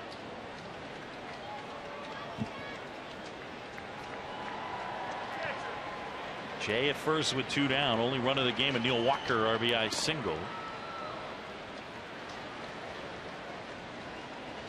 See John Jay over there trying to get a jump. This has been a combination that has produced quite a bit of stolen bases this year. 23 steals against when Cole's been on the mound, and no one's allowed more stolen bases in Major League Baseball than the Pittsburgh Pirates this season. That one not hit all that hard. That's going to find space in right. So they're at the corners after that flare into right field.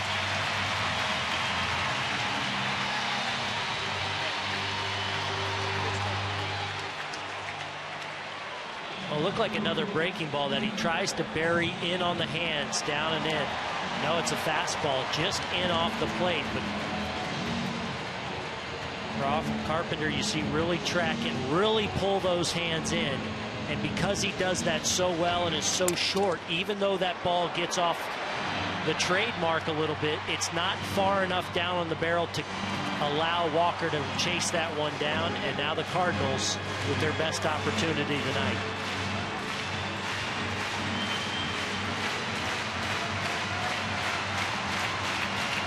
Cervelli out for a quick chat with Garrett Cole, and the fans come to life. Piscotty's been great in these situations since being called up to the Cardinals. 425, and like many of the Cardinal hitters we've seen over the years, really sets his sights the other way. We'll see how they attack him. Trying to go in with that fastball here. He's hit in 12 in a row.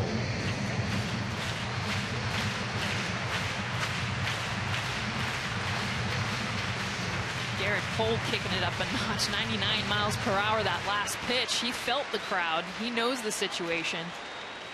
But I think that extra adrenaline might have cost him location, and he was fortunate there. He wanted that ball in on the hands. It got a lot of the plate. It was down, though, but Scotty couldn't do much with it.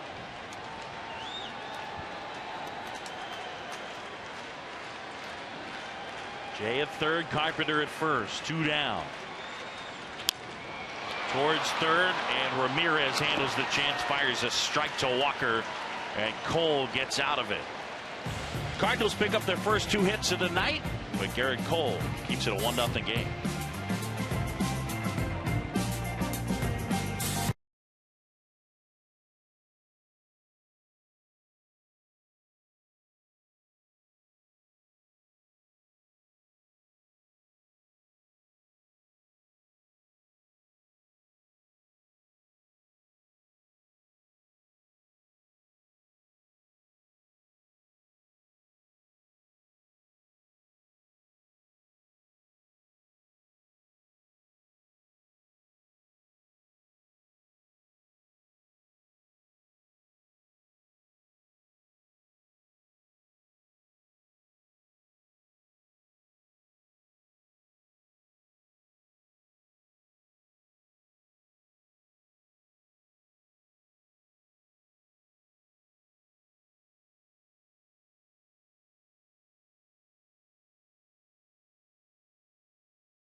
The best seats at every ballpark for every game. Visit MLB.com/tickets today. Yeah, the seats all filled here at Busch Stadium. Here's Andrew McCutchen.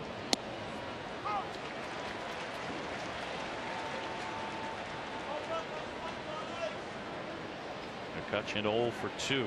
Aaron Boone, let's talk a little bit about this guy's mechanics and how he generates that power. That is roped to right. Piscotty there and tracks it down. Well, we hear all the time about Andrew McCutchen and the great bat speed, which he most certainly has, but I think he does it with what I think is the best lower half in Major League Baseball. His lower half is so explosive, and it leads. You see him load the hands and get into a great power position, and then he fires that lower half, and I think that enables him to generate tremendous bat speed and power through the ball. Not a big guy, but routinely we see him.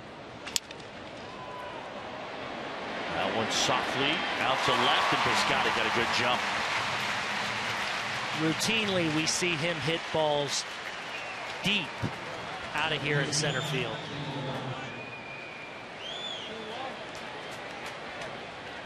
Well, Andrew McCutchen tonight 0 for 3. That last at bat, though.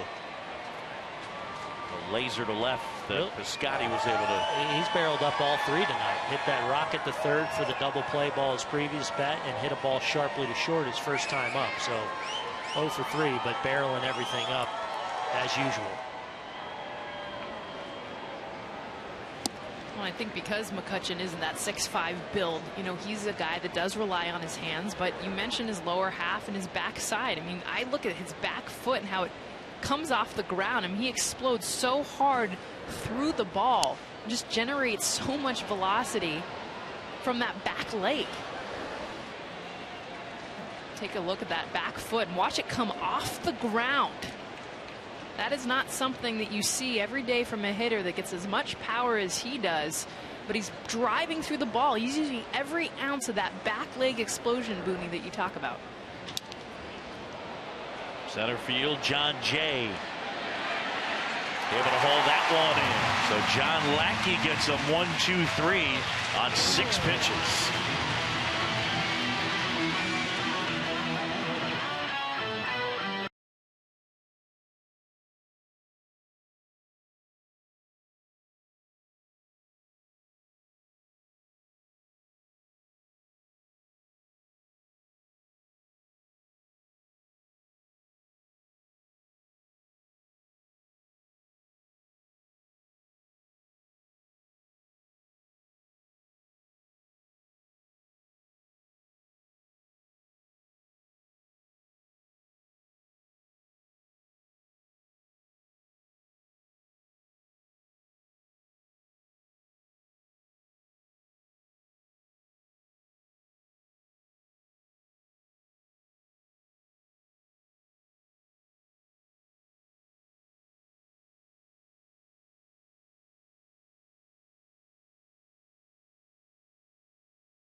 Back at Busch as we go to the bottom of the 6th. John Sciambi, Jessica Mendoza, Aaron Boone, Buster Olney, and a shocker, another great crowd here in St. Louis. 1-0 Pirates as the Cardinals come up to hit. And here's Johnny Peralta. You talked with Garrett Cole, and this guy's kind of his nemesis, Johnny Peralta, huh? Well, he's hitting 353 against him, but you know the biggest thing, we talk about predictability with pitchers, but how about hitters? Cole was telling me yesterday that when he faces Peralta, there is nothing predictable about him. It's like he will go pitch to pitch. I think, all right, I own him fastball away. Boom, he hits me fastball away after he swings and misses. Then I come back with the slider. He might look ugly. Very next pitch, he gets it. He's like, I'm constantly having to decide how to throw him. You know, Buster, only you look at the contract they handed Johnny Peralta, and some questioned it, but he's in year 2 of 4 years, $53 million, an all-star this year. It's been a really good deal for the Cards of John Mozeliak. Well, tremendous. And I remember the second guessing of other general managers when it happened, especially coming off his PED suspension, but he's been tremendous.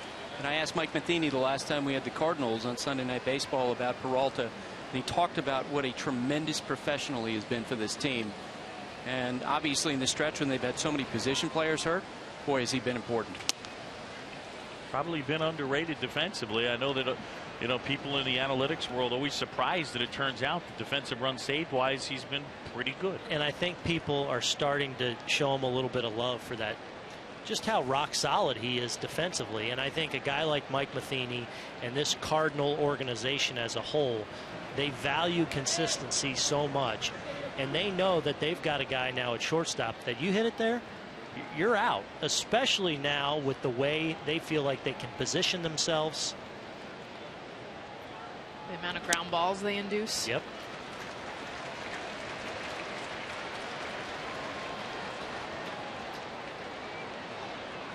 Well, Peralta grinding against Cole as he's able to put himself in a 3-2 count. And the righty, the payoff pitch. Kind of a late swing on. Was that a slider inside?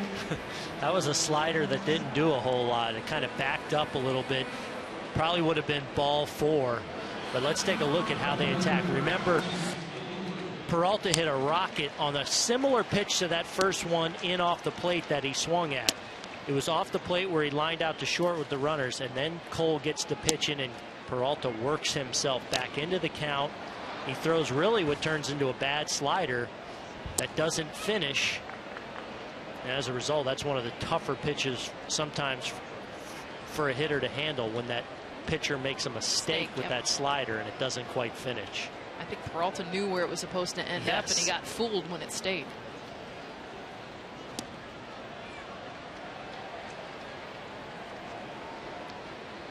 Take another look at that final pitch to Peralta. Well, it comes at Peralta, but it's supposed to break back over the plate and fool him that way. But instead, you can see he tries to get his hands into the position over the plate, and he almost slows his swing down halfway when he realizes this pitch ain't moving. It's still coming straight up and in. That's where you're frustrated as a hitter, is you pick up the spin. So you're like, sweet, I recognize where this pitch is supposed to go, and then it doesn't go there. And that was a great shot, too, of Cervelli set up down and away, wanting that slider there. And it almost had the look of slipping out of the hand of Garrett Cole, and that's the reason it didn't get that break. That one over the mound. Charging in Ramirez on the bare hand. That's a play. Aramis Ramirez on a do-or-die play, and he gets some love there from Garrett Cole. Well, he's been doing that for a long time. The third baseman obviously used to coming in and making barehanded plays. This time doing it with the shift on closer to shortstop, and he knows with Hayward, especially from the left side, runs well. He knows he's got to stick that ball with the bare hand, and that strong throw gets him by about half a step.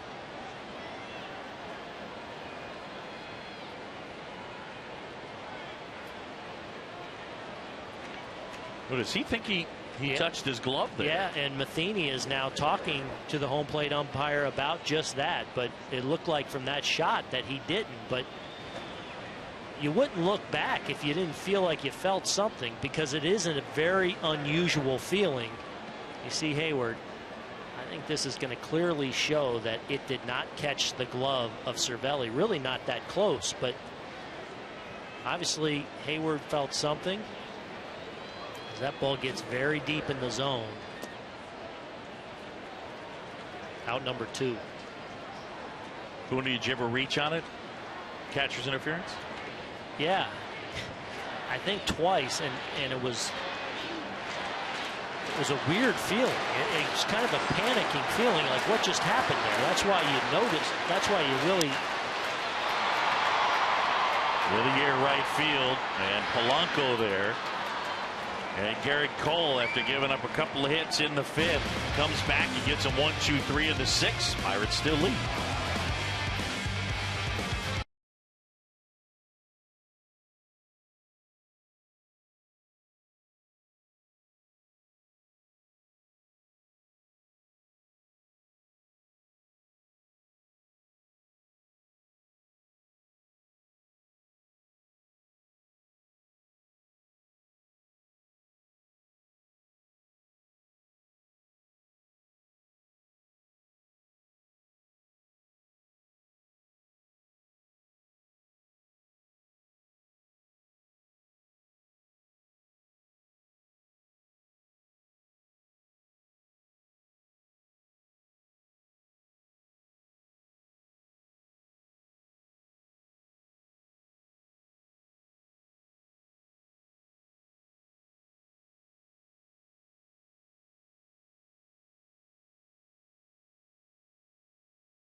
Sunday Night Baseball on ESPN, presented by Taco Bell, is brought to you by Speed Stick and in part by Viagra.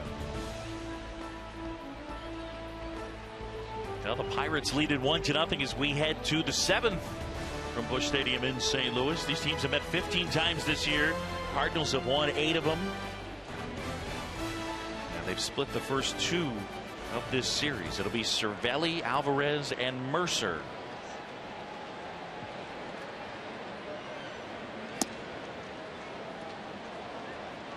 Lackey really been pounding the lower half of the zone. Sometimes he's getting the calls, sometimes not, but utilizing his fastball and slider, which I think is what allows his slider to be a little bit more deceptive, is if he's locating his fastball lower in the zone early.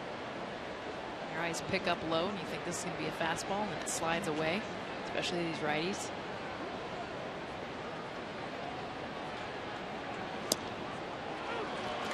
Remember the Pirates, it's a big game for them. They still have divisional hopes. They're 6 back in the loss column. Like to get out of here with a W. The Cardinals have the Cubs coming to town tomorrow. The Cubs now 2.5 back in the wild card.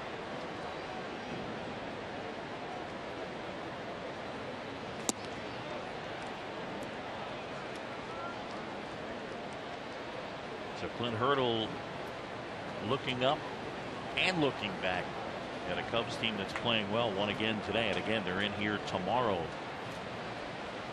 to start a 3-game series with the Cardinals.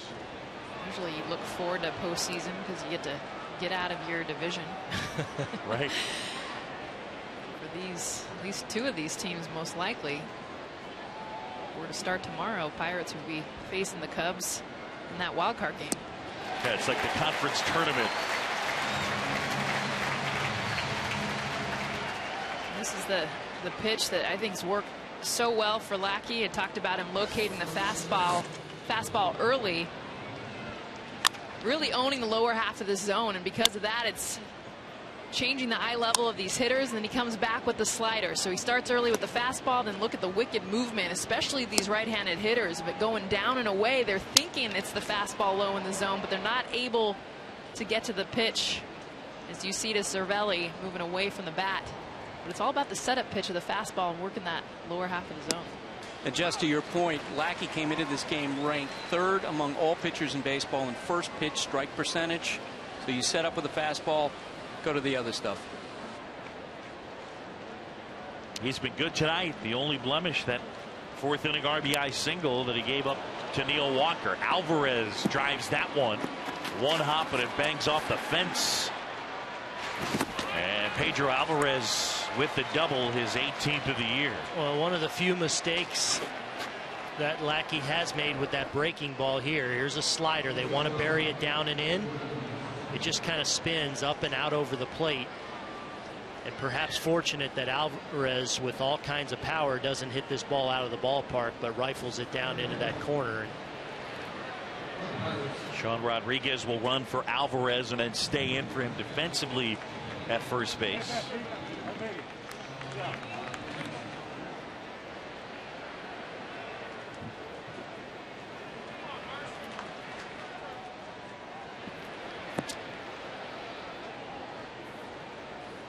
Jordy Mercer working a walk his last time. He's also struck out. And there's Hayward to corral that one. Jason Hayward, who covers a ton of ground. He's got a good arm. And he is tops in the majors amongst right fielders in defensive runs saved. And that is one of the things they knew that they were getting when they traded for him and dealt away Shelby Miller, a guy who is a magnificent defensive player. And he's a free agent at the end of the year. Yeah, and the potential that they know, or at least feel like he has offensively. And after really a slow start to the season, he's been very consistent for them on the offensive side of the ball as well.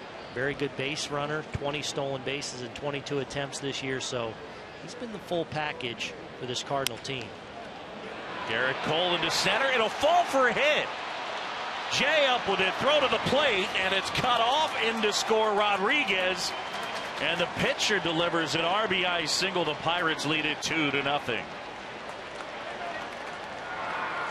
I'm not sure if Lackey wanted this pitch up in the zone or not, but sometimes when you beat a hitter, and we've seen it a few times on both sides, when you beat a hitter and the ball's up, the hitter has a chance, especially if they have a flat enough swing. Hold on to your helmet. Somewhere Bartolo Colon is smiling. Yes, but if that ball's down, you know, this ball has no chance. But he's beaten on that pitch, but because it's elevated and he's flat enough with his swing playing through the ball. Polanco, that one off the glove of Moss. Wong not able to beat Polanco to the base, and racing for third there is Garrett Cole. I think the leg's okay. Yeah, although a bit ill-advised here. I'm not sure where Garrett Cole was going. If Colton Wong picks his head up, he's got Cole dead to rights at third base there in what would have been the third out. But the ball's hit sharply again off the bat. A tough chance there for Moss. And Lackey late getting there, so Wong with no chance.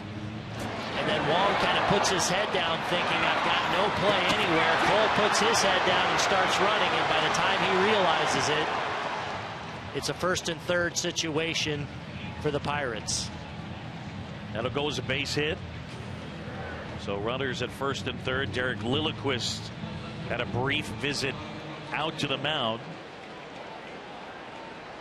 And Boog, that gives Seth Maness some time to get loose. Buster.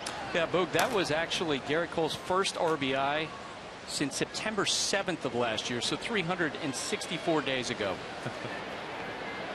So an anniversary of sorts for Garrett Cole as he knocks in the second run of the game. And a dangerous hitter here in Starling Marte.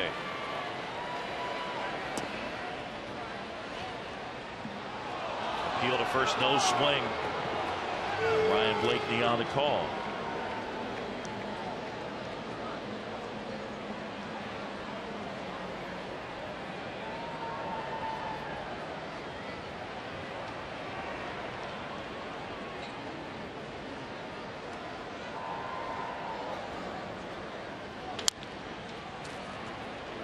Guys, everything about the situation has to be really meaningful to Garrett Cole because of the RBI and how well he's pitching. When he was 12 years old, he was at the game that probably will always define John Lackey's career. Game 7, 2002 World Series. He was a huge Angels fan rooting for John Lackey. John Lackey pitched the clincher in 2002 and then the clincher in 2013 with the Red Sox.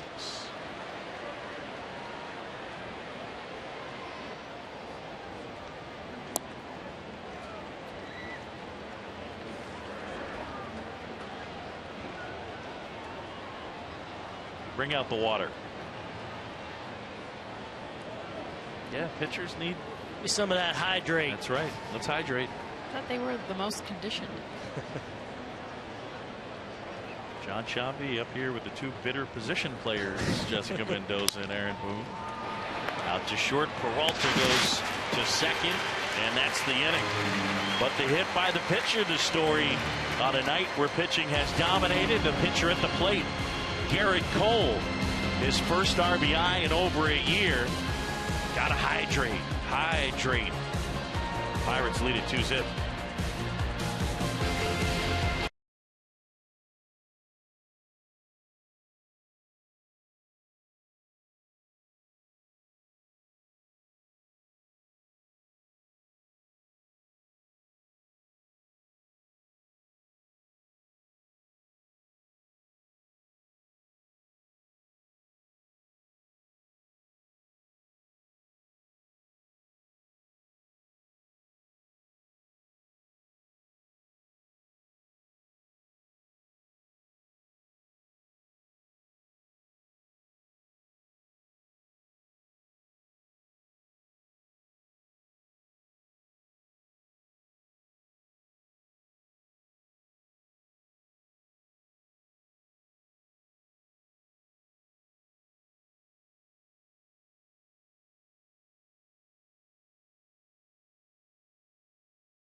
Fans keep up with the pennant races in true HD quality on MLB.TV Premium. Watch every out-of-market game live on more than 400 supported devices.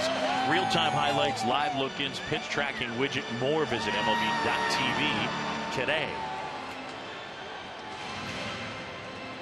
Sean Rodriguez, who ran for Pedro Alvarez, will stick in the game, and he'll play first base. He can play all over the place, but in the late stages of games, that's the guy Clint Hurdle has been going to for defense. As Garrett Cole continues on the mound. Cole tonight, 6 shutout innings, and he's given up just 2 hits, and worth noting, paired with Francisco Cervelli, and that's gotten a lot of scrutiny, but he's pitched very well, coming off a rocky start. We mentioned Tuesday at Milwaukee, he threw 10 pitches and he was down 3-0. I mean, it was boom, boom, boom, and he was down. Here tonight, keeping the ball down in the zone, and that's worked well. Yeah, we talked about John Lackey and his success down. Well, here's Garrett Cole down. The slider, little curveball there that he's mixed in enough tonight to keep these Cardinal hitters from being uber aggressive on the fastball, but commanding the bottom of the strike zone and then working pitches off of that with 2 strikes have netted him some strikeouts. But a masterful performance so far tonight for the Pirate ace. Now, one of the things the Pirates do so well, really, since this run starting in 13, they get ground ball pitchers, or at least they take guys and get them to throw that sinker. A.J. Burnett's an example of a guy that really leaning on that two-seam fastball. And I think the rosin bag just exploded. Yep. Rosin down. Rosin down. Yeah, we got to go slow-mo on the rosin exploding. That's what I'm talking about. Whoa, look out. Oh, hey. We've seen him be annoyed at time to time tonight. This one will add to that. Peeved right there. Where do they keep the extra rosin bag? Well, the Pirates, they've got their own. Well, Clint Hurdle. Yeah. Double duty tonight. Manager, Pat Boyd. Rosin bag deliverer. Yep.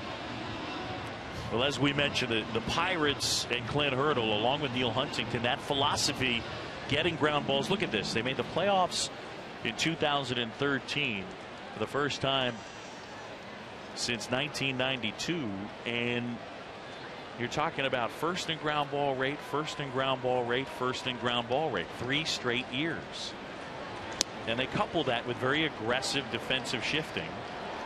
And here's a guy that requires aggressive defensive shifting in Brandon Moss. And you see Ramirez on the left side. And they go with the triangle defense on the other side with Mercer, Walker, and Rodriguez. And the white balls there are from Brandon Moss, and those represent outs. So it all kind of makes sense. They shift because that's where he hits it, and teams turn him in outs. Don't need to shift right here. Ramirez near the stands, and he's got room.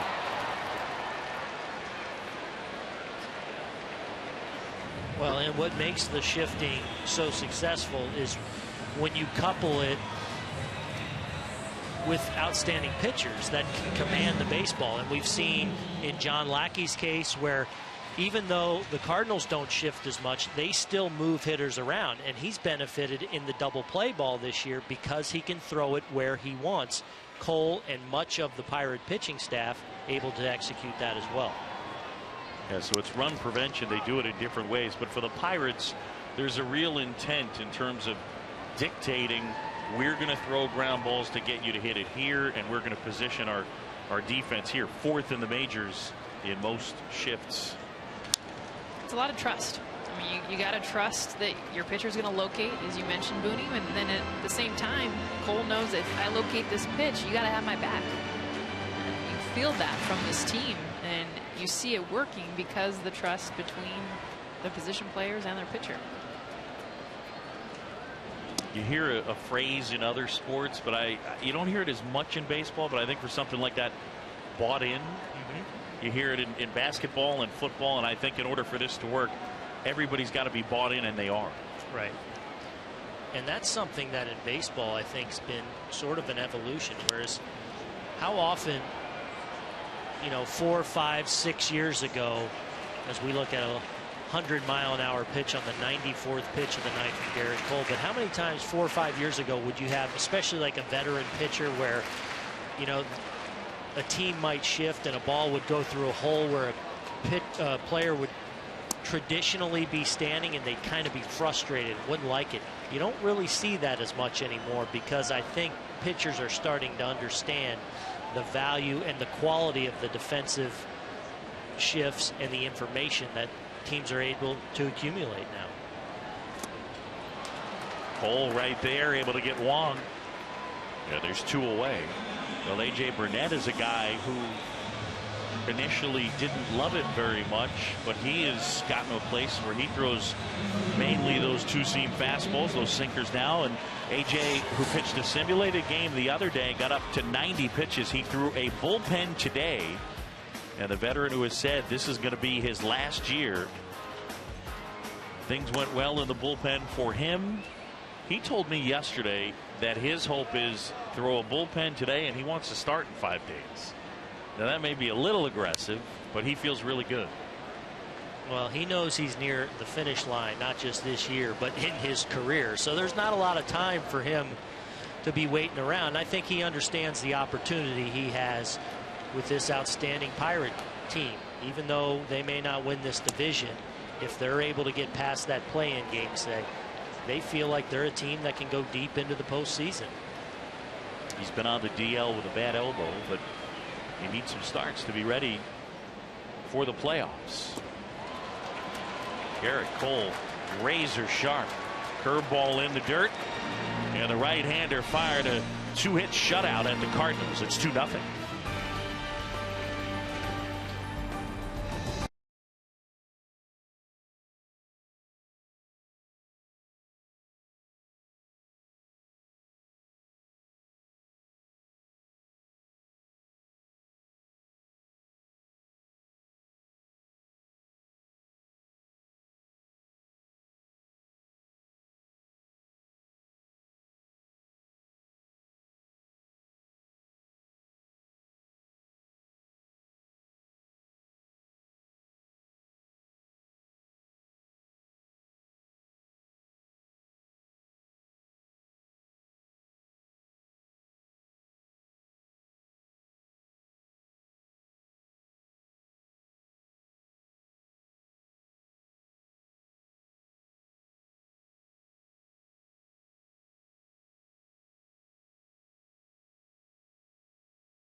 How about a little college football? The Buckeyes begin their title defense, looking to avenge last year's only loss, a rematch with Virginia Tech.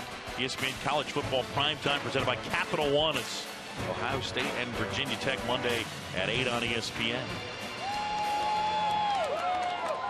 Another sellout at Busch Stadium, 46,011. 33rd sellout of the year.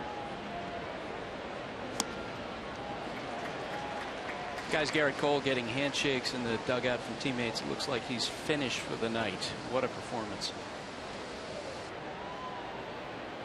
Yeah, that leg grab we showed warming up in the bullpen, apparently not a problem for him. Well, a question throughout the season with Cole, too, is how deep he can go. And I think the fact that he got through 7 tonight, I think would have probably even been strong in the 8th is a good sign for the Pirates. Efficient as well, 99 pitches for him. And Tony Watson getting loose.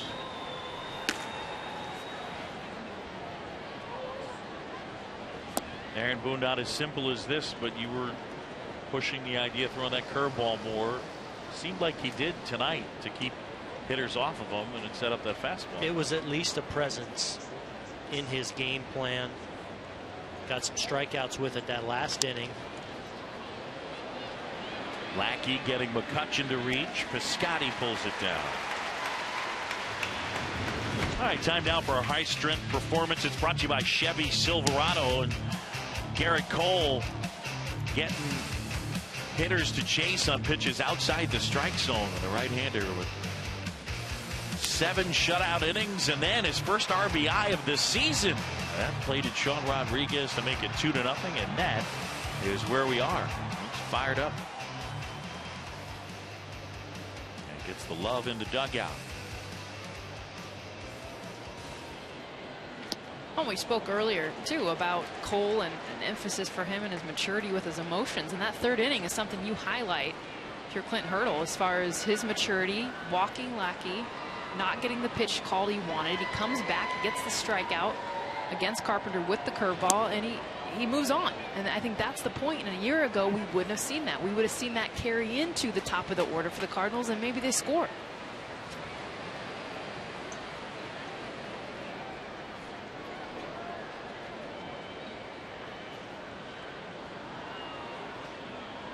Ball to strike.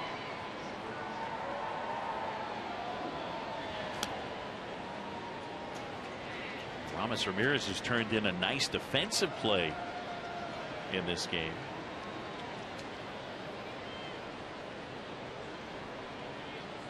And again, at 37 years old, trying to help the Pirates get to the playoffs for the third straight year. And this is helpful. Left field. Piscotty runs out of room. And Aramis Ramirez with his 16th of the season. And it's now 3-0.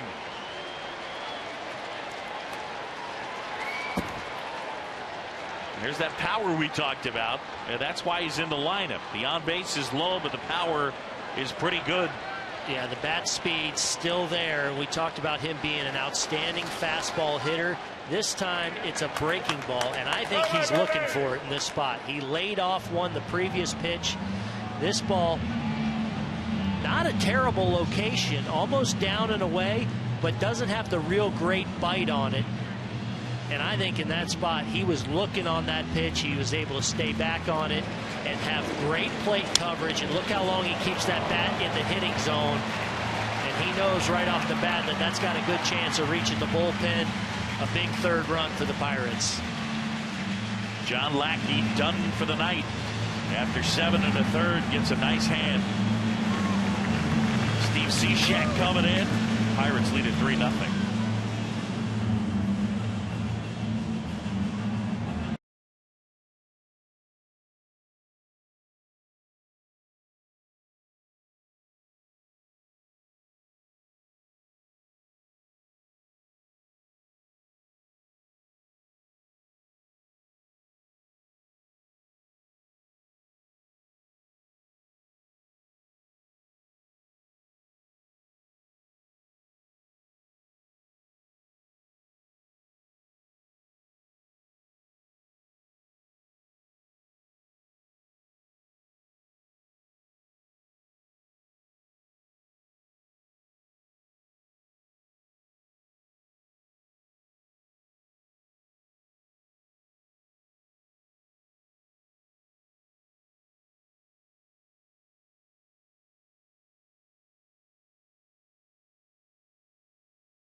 More baseball tomorrow on Labor Day. The Yankees and the Orioles going head-to-head. 1 Eastern.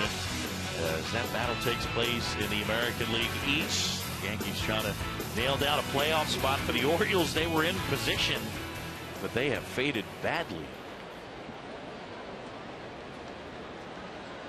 Now here's Neil Walker, an RBI single in the 4th. And Steve Cishek delivers a strike. See the overall numbers between Miami and St. Louis, but he's been very dependable with these Cardinals. This is one of the really good under-the-radar pickups by John Mozeliak at the trade deadline. Cishek's been an outstanding reliever for the Marlins the last couple of seasons, but got off to a terrible start this season with the Marlins.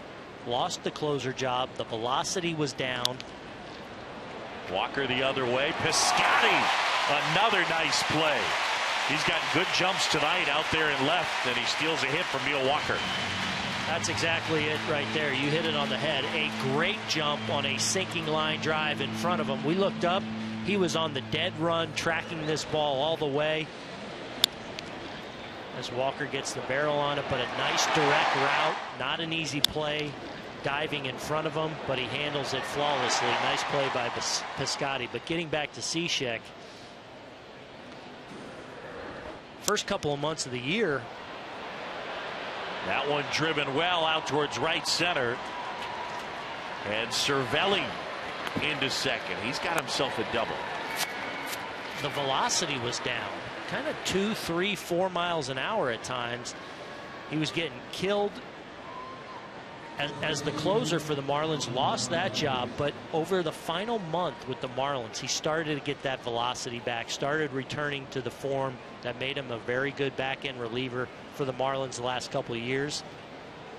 The Cardinals, paying attention to that, pounced on it, and now have a valuable member to add to what's been a very good back end of the bullpen. And Jess, when we met with John Mozeliak pregame, he said this is the most depth that he's had since he's been here as general manager. I mean, they got a lot of guys to go to, not just in the pen and with their rotation, but offensively also. Well, and I think adding Cishek and Broxton, and just the depth continues, and that's the strength of this team. Is you knock out a guy like Lackey, and you think, can I take a deep breath here and finally really rip some? And I'll tell you what, Cishek has been able to come in. Broxton, I mean, you name the list. You got Rosenthal on the back end, and it's like it doesn't get any easier. Doesn't appear to be all that cold in the booth for John Mozeliak. No, it doesn't. He threatened. He said that it is like 40 degrees in the booth where he watches the game, and he said that he probably would be wearing a sweater or a blazer because he's that cold. It may be 40 in our booth, but I believe that it'd be Celsius. Well, you know, again, you talk about the depth that the Cardinals have. Remember, they're injured right now, and we showed you Stephen Piscotty. Matt Holliday has been out. That one driven well. Rodriguez puts a charge in it the other way, and it's gone. Sean Rodriguez, who came into the game as a pinch runner, stayed in, and he goes oppo, his 4th of the year. And all of a sudden, the Pirates lead it 5-0. And has his bat been hot against the Cardinals? He came in as a pinch hitter on Friday night, got 2 hits, stayed in last night through the entire game, had 3 solid hits, and then coming up big here. You mentioned coming in as a pinch runner, but he stays in this game not just for his defense. This pitch is piped very much down the middle, but Rodriguez just does a nice job of letting it travel, letting it get to that power spot that he owns, driving it out to right.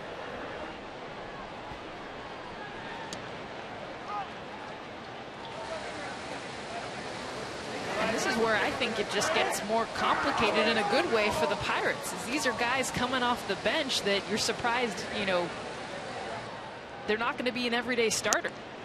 Yet they swing like it, they play the defense like it, they just have so much talent that they can utilize.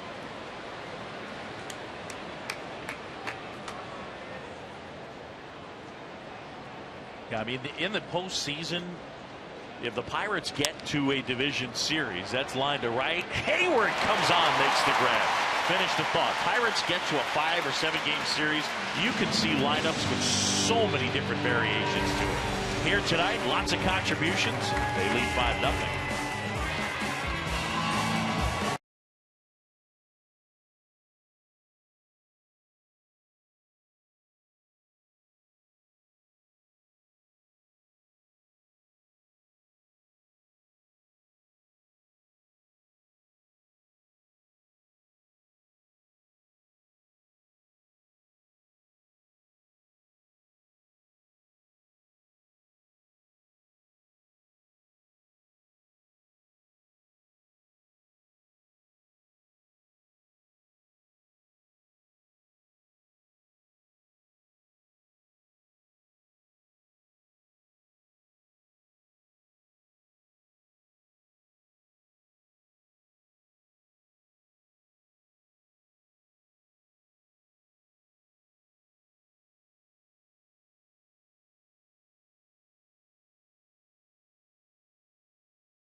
Welcome back to Sunday Night Baseball, presented by Taco Bell.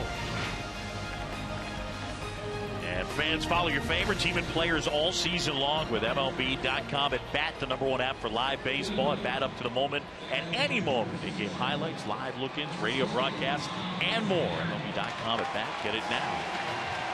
Aramis Ramirez out. Jung-Ho Kang into the game. They'll take over at third. And a double switch as Tony Watson will take over on the hill. And Tommy Pham is the pinch hitter. Well, Watson, part of that really good bullpen also for the Pittsburgh Pirates. That back end reliever, he's been steady the last few seasons. Fastball will get up in the mid-90s, a change in a slider, and really does not care if he's facing a right-hander or a lefty. Handles them both well.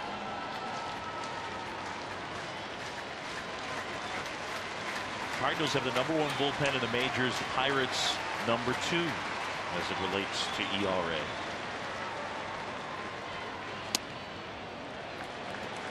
Tommy Pham, a good patient start to his at bat.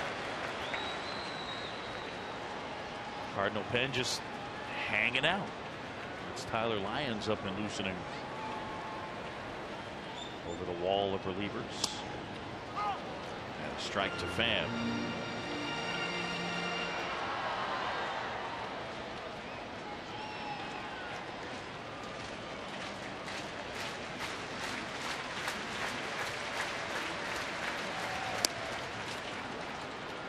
And now 3-2 on the pinch hitter.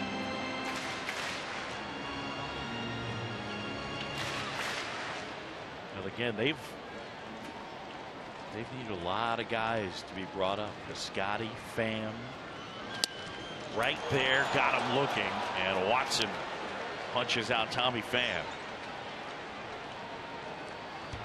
A 1-up, 1 down. Now the Pirates against the Central this season, 11 under 500, and then against everybody else, 58-21. Looking against the Brewers and the Reds, 10-18, and they finished the season with an NL Central heavy schedule. So something's got to change. You're 22-33 against the Central. They got the Reds tomorrow in Cincy. And that's a 1 o'clock game. Rodriguez handles the chance. I think it's one thing if you're losing against the Cubs and the Cardinals, but what's been interesting this season is the Pirates in Milwaukee and how that series throughout the entire season, they just seem to own the Pirates. And it's almost like a mentality now.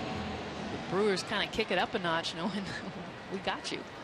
Look at this. This would be their first road series win against the Central team.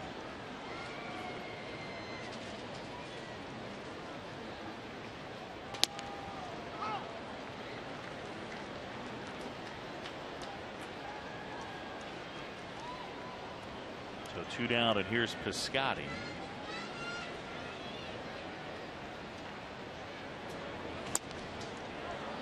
Went too far, says Quinn Walcott, and it's 0-2. Now, we talked about the Cardinals' ability to prevent runs at the top of the show. Tonight, it's been all about the Pirates' ability to prevent runs. Garrett Cole, now Tony Watson. Especially the top of this lineup. I mean, they've kept him hitless. When you talk about Carp, Scotty, and Peralta, that kind of sets your tone for the rest of this lineup.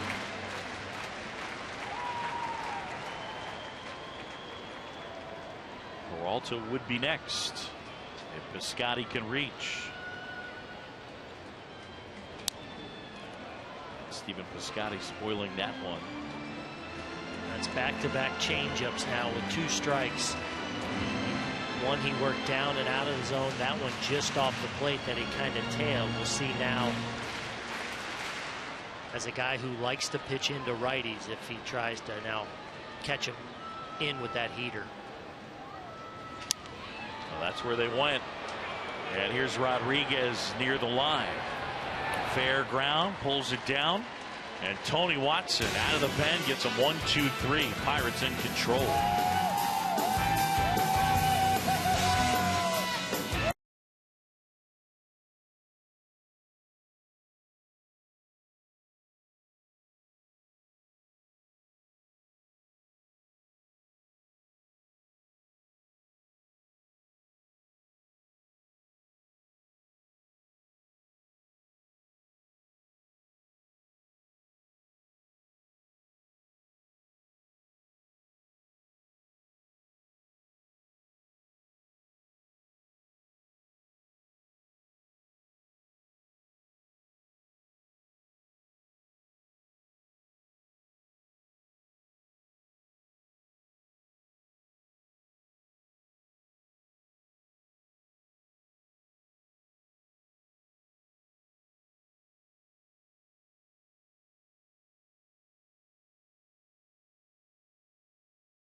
Sunday Night Baseball on ESPN is presented by Taco Bell's new $1 Daredevil Loaded Grillers. Try all 3 if you dare. And in part by Hotels.com, the obvious choice for hotels. And Nissan, innovation that excites. Back here at Busch Stadium, one change for Mike Matheny's team. And he goes to the bullpen with his team trailing 5-0. And Mike Matheny brings on the lefty Tyler Lyons. And Josh Harrison.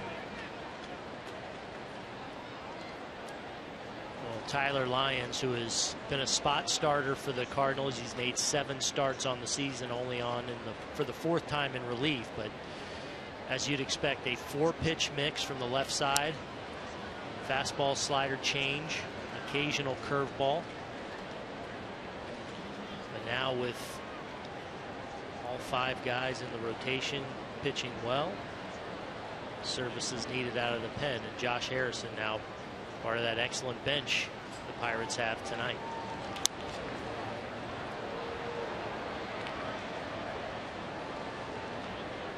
Pirates needing a win here tonight, and there's their closer, Mark Melancon. Not a save situation, but he's up and loosening. Pittsburgh up 5-0.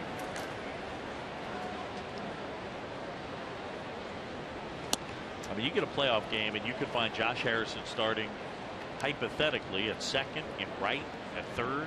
Yep. They just got to get his bat going. No extra base hits since coming off the disabled list with that thumb injury. But Clint Hurdle feels like it's coming, that he's hitting the ball harder and harder. That was hit pretty hard under the glove of Peralta. So Harrison on base, and that'll be an error on Johnny Peralta. Well, and to Buster's point, it's really about game speed. It's not really even anything physical right now with Harrison, but you see right here just him getting on time. That's the biggest thing when you haven't played, you haven't seen a lot, and he's coming in off the bench, but he does a good job of just getting on time with this. That's why he hits it hard. His 38 games with that left thumb injury suffered while sliding into second base. The guy was an all-star last year.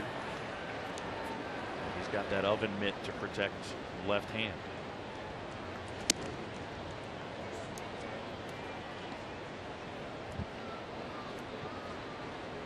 Polanco's had himself a good night. 3 out of 4. And he continues to beat up on Cardinal pitching. 357 against St. Louis coming in. Well, and he's starting to look like a real polished hitter, a very mature hitter. Seeing at a young age the ability to not only hit, but that ability to get on base at a high level, recognizing pitches. And again, I think it's a matter of time before this guy, the power starts to come along with this, and he's an all-star level player. Popped it up, and foul ground left side. Matt Carpenter pulls it down.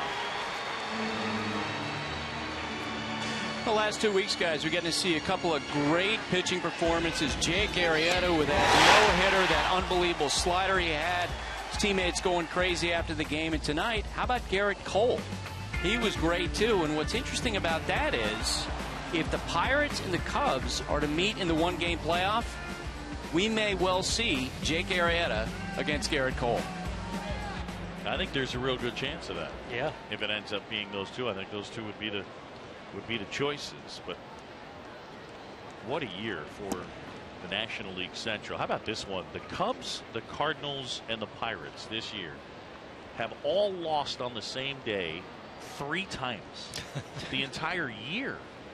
So here's what it would look like if the season ended today. You'd have the Pirates hosting the Cubs in the wild card, and you'd have a Met-Dodger division series. This one drilled well, and that one will get out. Starling Marte putting a charge into it. That's his 16th.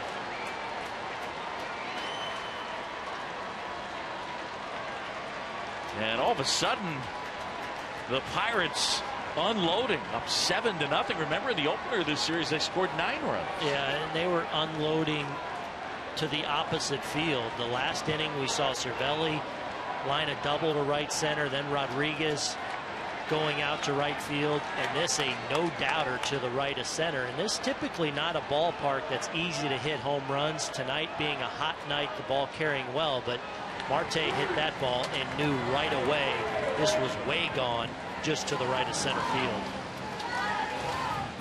Starling Marte getting the love in the dugout and loving the result. To the right of center.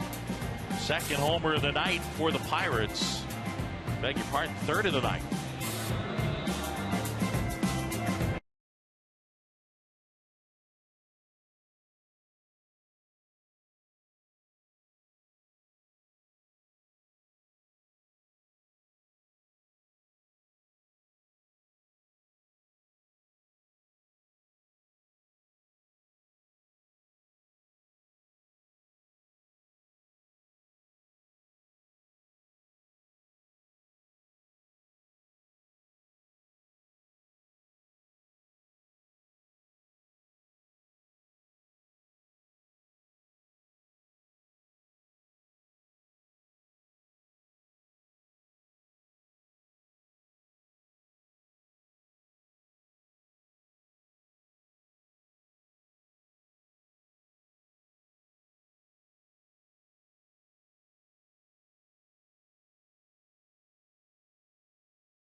Swung on, high fly ball, under back, another home run. It is gone. Brandon Crawford with a grand slam. Bumgarner, a 4-hit shutout. The Giants have defeated the Pittsburgh Pirates. Now the Bucks may be hosting that wild card for the 3rd straight year. Right now they're in line to do that. It would be the Pirates and the Cubs in the National League wild card. That's round 1 of the National League Central Conference tourney, and then the winner takes on St. Louis, right? That's right. Such a good division. Here's McCutchen against Mitch Harris, who's the new pitcher.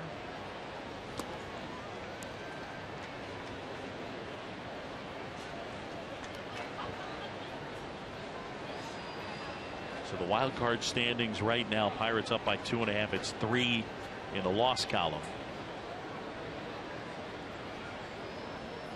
And if they can hang on here, they'd be 5 back in the loss column to the Cardinals, which, you know, you still got a puncher's chance. The problem is this team under Mike Matheny has been remarkably consistent and without a losing month with Mike Matheny as the manager. So you would need a little bit of a collapse from the Cardinals, with as well as they've pitched seems completely unlikely, but stranger things have certainly happened. Yeah, 6 back, fixing to make it 5 back in the loss column. I mean, that's a tough run to end the year when you're looking at the Pirates after tonight. We'll have 27 left, and 20 of them against the National League Central.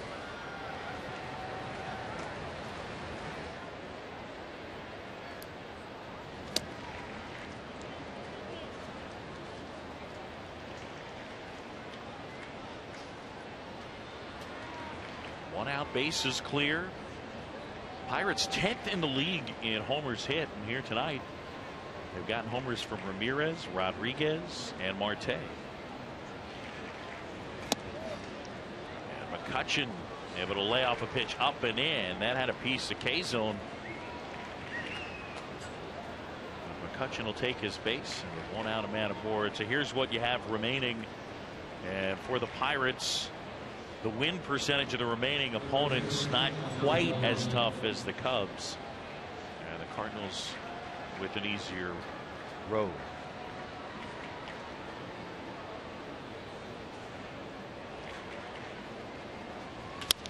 On the ground, this is Peralta, collects to Wong, and they're able to turn it. Well, here tonight, Pirates beating up on that Cardinal pitching. Go to the bottom of the ninth. Last chance for St. Louis.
Back here in St. Louis, Sunday Night Baseball from Busch Stadium, and the story, Garrett Cole, outstanding effort, 7 shutout innings, and the right-hander allowing just 2 hits. Speaking of hitting, his first RBI of the season, his first RBI in about a year.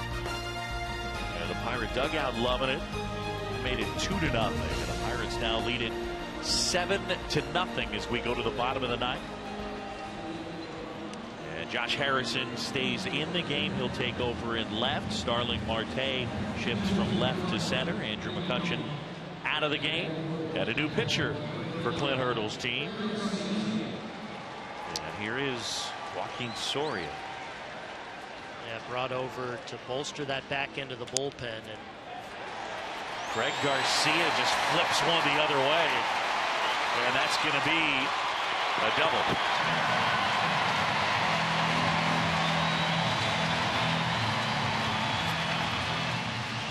So the first pitch against Soria, and a 2-base hit for Greg Garcia in the bottom of the ninth. We talked about the Cardinals adding guys in the pen.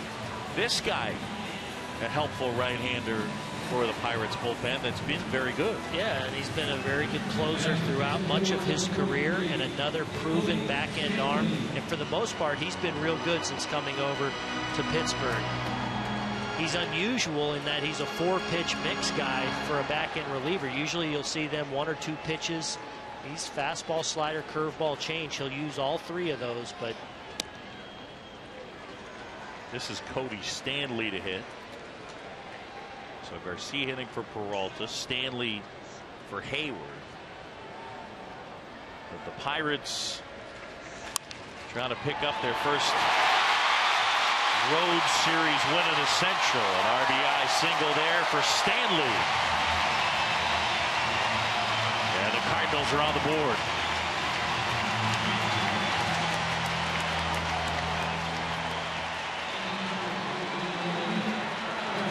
Cody Stanley. well, knowing he's getting a fastball in this situation, just shoots it right back through the middle. And I think Jordy Mercer feels like he probably had a beat on that ball and knows and went into a slide with an eye of getting himself up and into a throwing position. Cuts that dive off just a little bit. That ball finds center field for Cody's third career RBI. Yeah, this is Tony Cruz hitting for Yadier Molina. So in a 7-1 game, Mike Matheny unloading the bench. Do you guys like this in September with the expanded rosters? No. Jess? Just no. Definitely not. I mean, it gives the guys an opportunity. I get the positives. It's not that there isn't any positive. I think for teams that are contending and thinking about the postseason, you're giving guys opportunities that aren't going to see the postseason. I mean, it becomes, in a sense, a different game in what should be the most important month of the season. So I'm in favor of maybe adding 2 or 3 guys. I like that idea. But to be able to add up to 10, 12, 15, I mean, and the reality is some teams are going to add 1, 2, and some teams are going to add 7 or 8, depending on the situation within their organization. So, yeah, I think they need to make it one rule and consistent, especially in our most important month. Yeah, just maybe an active roster, kind of do what hockey does, where a healthy scratch or whatever, but that you have to set the roster before the game. Yep. I saw a piece online that talked about that 2011 Red Sox team, the beer and chicken team that collapsed down the stretch. Well, part of the reason they lost in that final day was they dropped 5 of 7 in September to the Orioles. In those 7 games, Buck Showalter used 40 pitchers. Right. As Cruz is down on strikes. Right. So you're just matching up from, essentially, if you want, the 4th, 5th, 6th inning on without burning anyone out. And it's just not the rules you're playing with all year. Honestly, it seems remarkable that we still use this system here in 2015.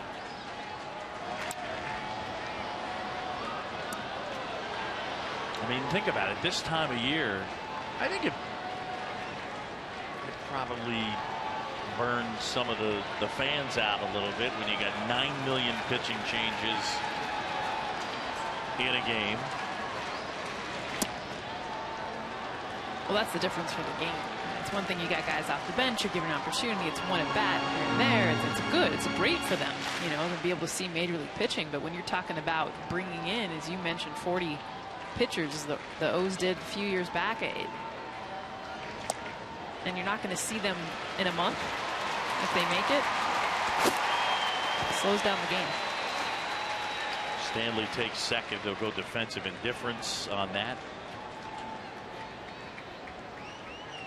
All Pirates here tonight.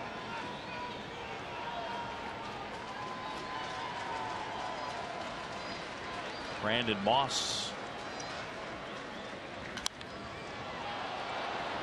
That should even swinging a hot bat. 9 straight coming in. He's a guy that'll factor into the playoffs. You know what? Another one of those really good pickups by John Mozeliak and the St. Louis Cardinals. And this was a move that had a lot of people scratching their heads. A lot of people felt like there were better options out, and they gave up a pretty good prospect to get Brandon Moss. And he's come here and delivered some big clutch home runs, and it looks like the Cardinals got another one right. Center field, Marte back. And decides going to show off the arm. Well, that's the thing we talk about with the Pirates in the outfield.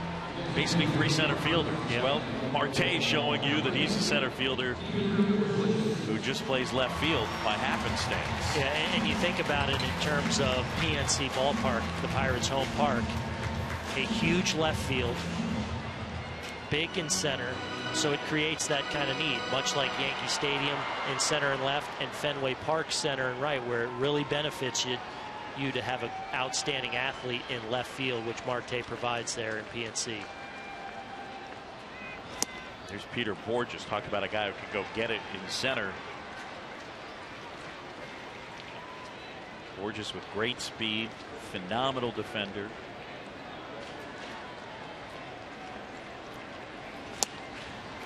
Soria gets him to chase on that breaking ball.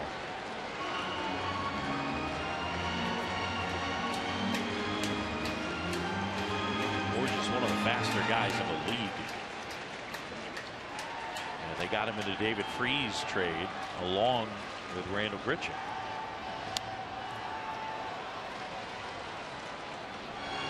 Well, all Pirates here tonight. And Garrett Cole, man, he hadn't been pitching all that well, coming off a rough start. We saw him grab his leg in the bullpen when he was getting ready. 7 innings, 2 hits, and no runs. Right field, and this should do it. There's Polanco to make the catch, and that is the ball game. So the Pirates pick up a big road series win. They take 2 of 3 against the St. Louis Cardinals at Busch Stadium. Scored 9 on Friday and then 7 here tonight, and pick up 3 home runs, and their ace pitches exceptionally well. And with that win, you know, a huge outing for their ace. Pittsburgh still not completely dead in the National League Central. They certainly had to win at least 2 out of 3 to remain any kind of a hope. It's going to be a long uphill battle to climb back and catch the Cardinals in the Central, but a big victory for a team that struggled to win in their division. On how much did they need their ace to just kind of solidify what he can do headed down the stretch? And Garrett Cole tonight just did a great job of utilizing the lower half of the zone, mixing his pitches. We talked about his predictability. He was not that late in the game, especially being able to mix those pitches well. And then how about swinging the bat, getting the RBI, even took third base, showing off some athleticism. Garrett Cole really the key for the Pirates tonight, and that he is going to be the guy moving forward. Now let's go downstairs, and Buster Olney with Garrett Cole's battery mate Francisco Cervelli. Francisco, you guys have had a great season, but you've struggled to win games here in St. Louis. What does it mean to take this series against the Cardinals? Well, this is the best team in baseball. I think for every team it's tough, but we come here and we got just the same mentality: win. I don't know how, but we find a way to do it. What did you think of Garrett Cole tonight? That was amazing. He was aggressive, throwing fastballs anywhere he won. You know, I think one of the best starts in the year. One of our cameras picked up him sort of grabbing the back of his knee during a bullpen session. Did you notice anything at all? Maybe he got itchy or something there. I don't know. You got to ask him. What'd you think of his hit? His first RBI in 364 days. Oh, this guy is a competitor, man. He always fight, and he take the at-bats like he's a position player. So we're not surprised. But, you know, especially in that situation, it's a big RBI. For you, what's the biggest question about this team going down the stretch? No, we no matter what happened, we got to keep going. You know, we had a rough time in Milwaukee, but we got to keep going because we want it so bad, man. We want to be in the World Series. Francisco, thanks. Boog, back to you. All right, Buster, thanks very much. Cervelli, a couple of hits tonight. He is a high-energy guy. Pirates now 5 back in the loss column in the National League Central. Garrett Cole to start tonight. 7 shutout innings, allowed just 2 hits. The all-star right-hander. Pirates win it 7-1. For Aaron Boone, Jessica Mendoza, and Buster Olney, I'm John Sciambi saying good night from St. Louis. Sports Center is coming your way next.